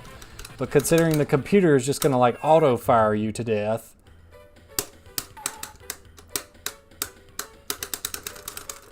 Keep in mind, my special moves are useless, and even if they weren't useless, they're like impossible to activate.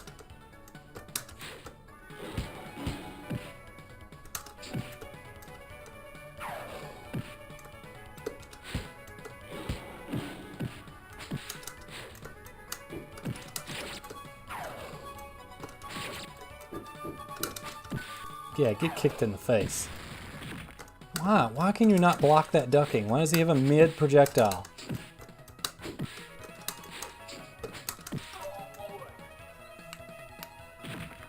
Oh, how boring. The computer did that to me one time. Like, I was just playing through Tekken 2, minding my own business. The computer octopus grabbed me, killed me in one hit. I wasn't even mad. I was just like amazed.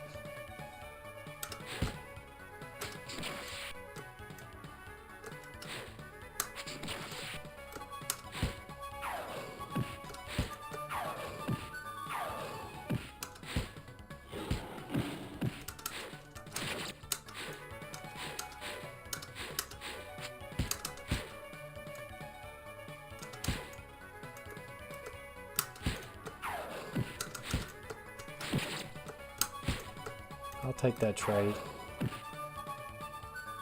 Actually, no, I won't, because he's just going to use projectiles to chip me out.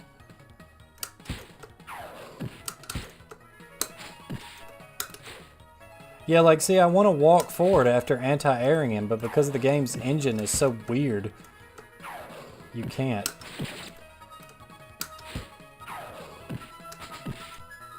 So you just have to, like, stay back. You don't get to continue pressure or anything. Yeah.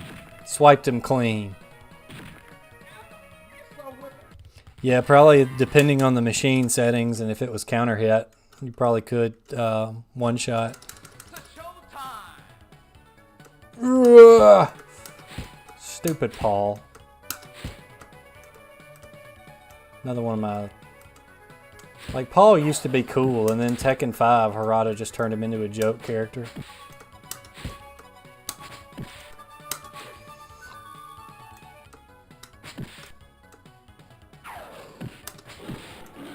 Ooh, I got lucky there.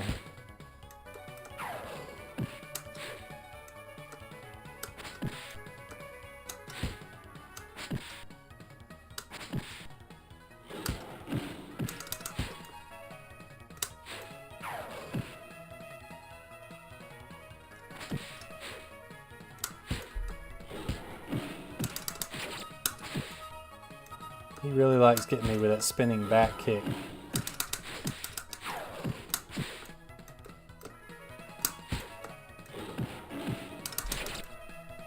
Oh gosh. Mixed up our controls. Oh no. We're panicking. We're panicking.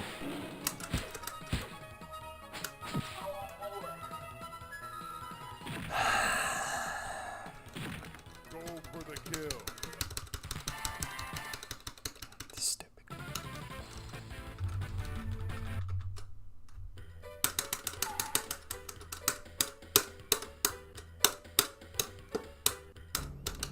Remember when we played good games on this channel? Remember Parasite Eve, the crab boss? Can we go back to that?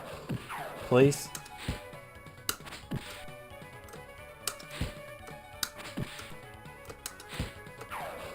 Can we just like get trapped in the crab warehouse for another few hours? Like, it's so dumb you cannot continue pressure after knocking him back because the game is busted. Like, look, literally he will run in place. Why?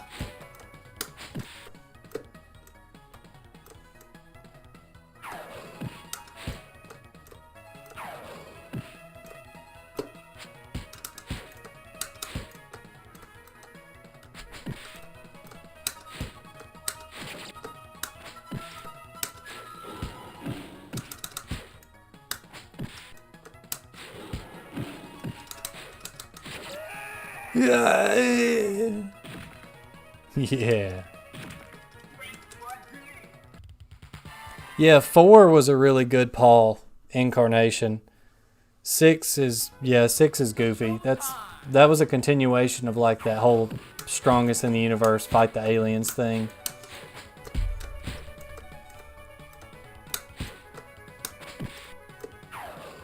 If I remember correctly, he teamed up with like Steve and Law to win more prize money or something in that game. Whatever it was, it ended up not being important like always. Because they come up with these plot threads that you think are going to go somewhere, and then they just like, I guess they get scared of commitment or something, and then they just go back to haha silly Paul, lol, am I right? God, the stupid throws.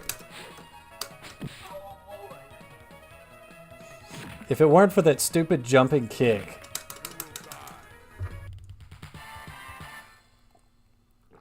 Everything else except the throw has a pretty consistent counterplay, but that jump in kick just ruins everything.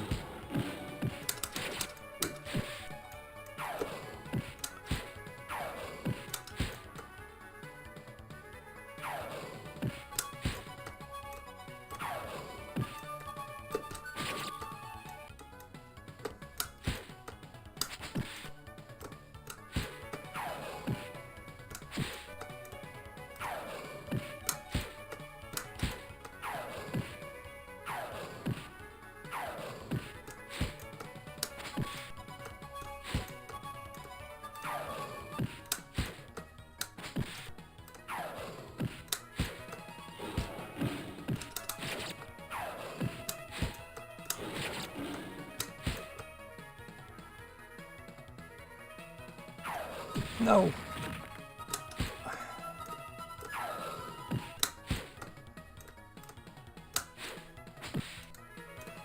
I don't understand how you're supposed to block that. Is that like a sweep or what is that?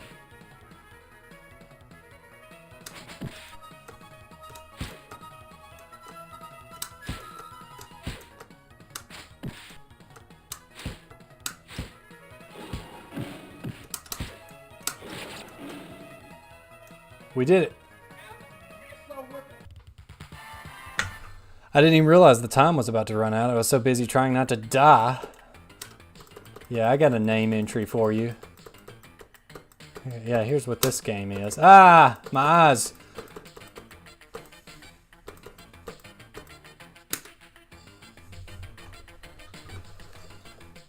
Everybody point and laugh at these people for making this game.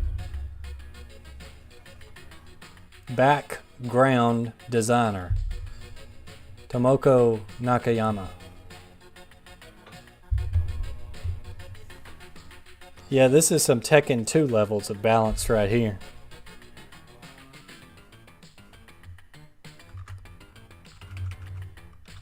And so your character gets a car for winning. Really quick since we're already over. Oh, and you could speed up the credits too.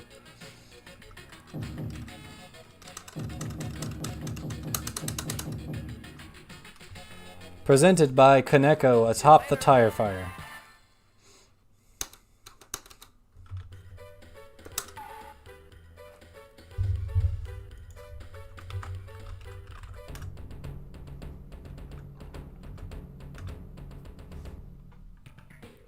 Alright, let's see. Going on forward, down, down, forward, punch.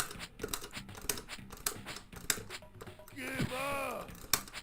Give up! Well, that's not an awkward input at all. So that's forward, down, down, forward. So it's like a dragon punch? Give up! Why was there a kick on my punch move?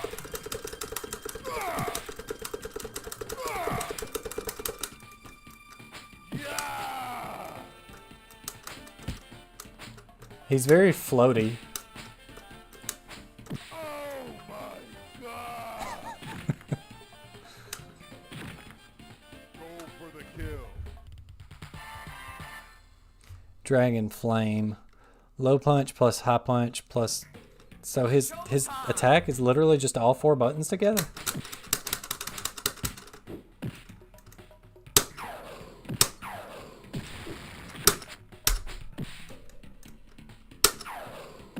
Yeah, I'm literally just slamming buttons and stuff comes out.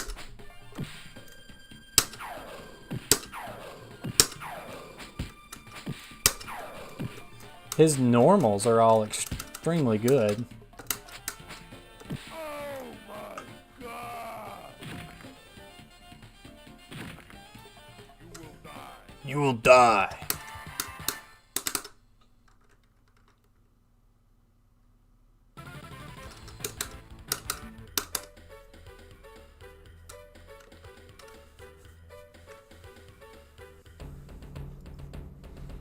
He also has pouncing leg swipe, which is forward, down, down, forward, kick.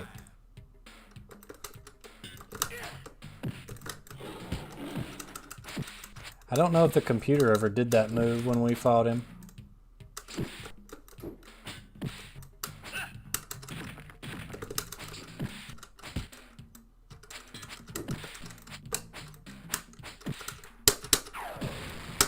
Get burned, ninja.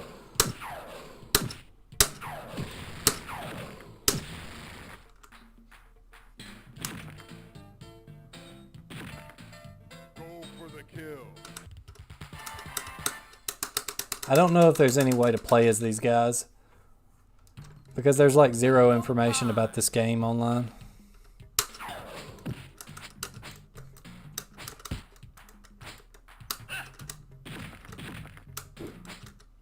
According to this, his 2 moves are Tiger Strike and then the pouncing leg strike. The leg strike is the one that hits 3 times. So what is the Tiger Strike then? Yeah, I'm hoping by the time I wake up in the morning, I won't remember playing this game. This is like Tekken 2 levels of throw damage. It's like you got thrown, well, you might as well walk away because you're done.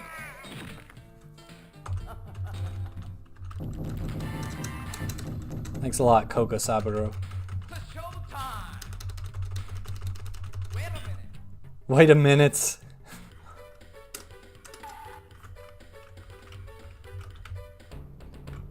Let's make player 2 somebody else fun, like Benkei. It's showtime. Okay, so let's see what Goemon has. Back, neutral, forward, plus 2 punches and 2 kicks close. Tap, punch, kick rapidly for rapid strikes.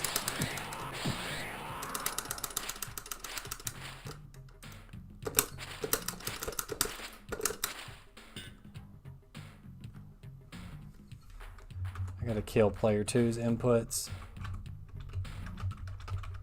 Don't want them fighting back. Alright, what do we got? High kick up close. Is this.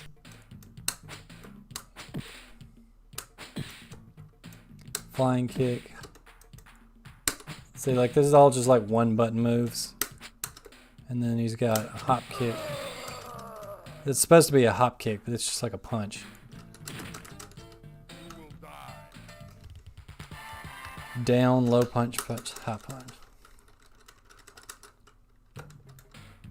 Yeah, that doesn't really mean much when the computer has like perfect reaction and can throw from across the screen.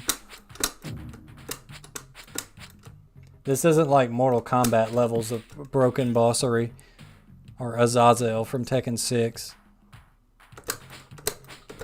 Like I said, I'm hoping I've forgotten all this by the time I wake up tomorrow. So yeah, this is a punch. This is just his punch. That's that tiger punch move I was talking about. Go for the kill.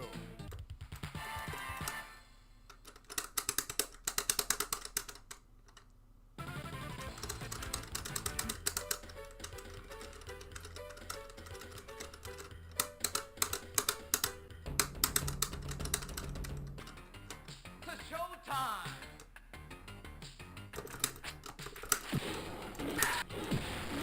Oh, and we left him as Benkei, so now he's the other boss. That freaking scream on that move.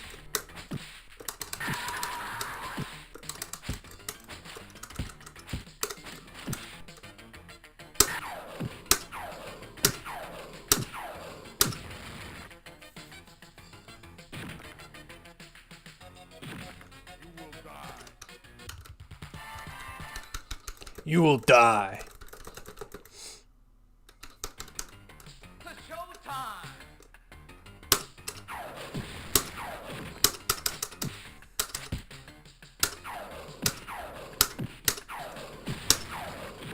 So key charge is the fireball, which is really weird for a fireball, but I kind of want to be Benkei now.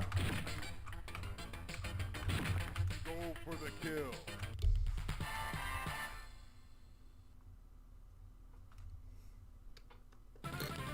Oh yeah, his is the same way. It's showtime.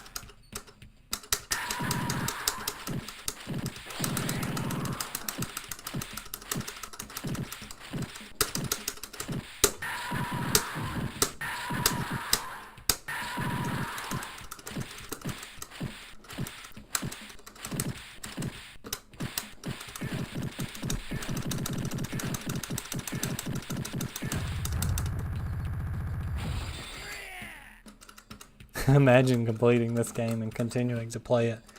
Well, I mean, that's the reward, right? You beat the crappy game, so then you get to play as the bosses and see what they're like. Oh, look who it is. It's showtime. I just wanted to be able to do this like screaming hellfire projectile. Look at this.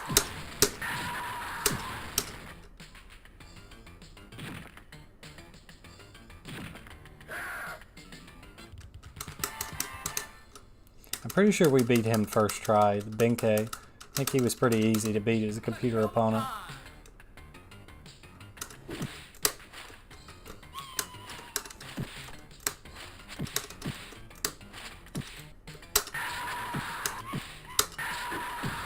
It's got good range though. Yeah, but that's enough of this game. These sprites are extremely gaudy. And it is past the stream ending time. I just wanted to finish this so we could add this to the list of how-to beats later on. If I'm feeling particularly masochistic, I may go back and explain in depth the strategy here, but I think the better solution would be just to cut it later and be like, hey, here's how you beat Shogun Warriors. Just watch this. Anyway, guys, thanks for joining. It's that time again, I'm afraid. If you're not hanging out in the Tarensu and Pals Discord channel, here's a link. Drop in and discuss the stream or what we should play next. Suggestions, feedback, all of that. Just be civil. Thanks everybody for watching, everybody. Have a good night. And remember, don't play this game. It's bad.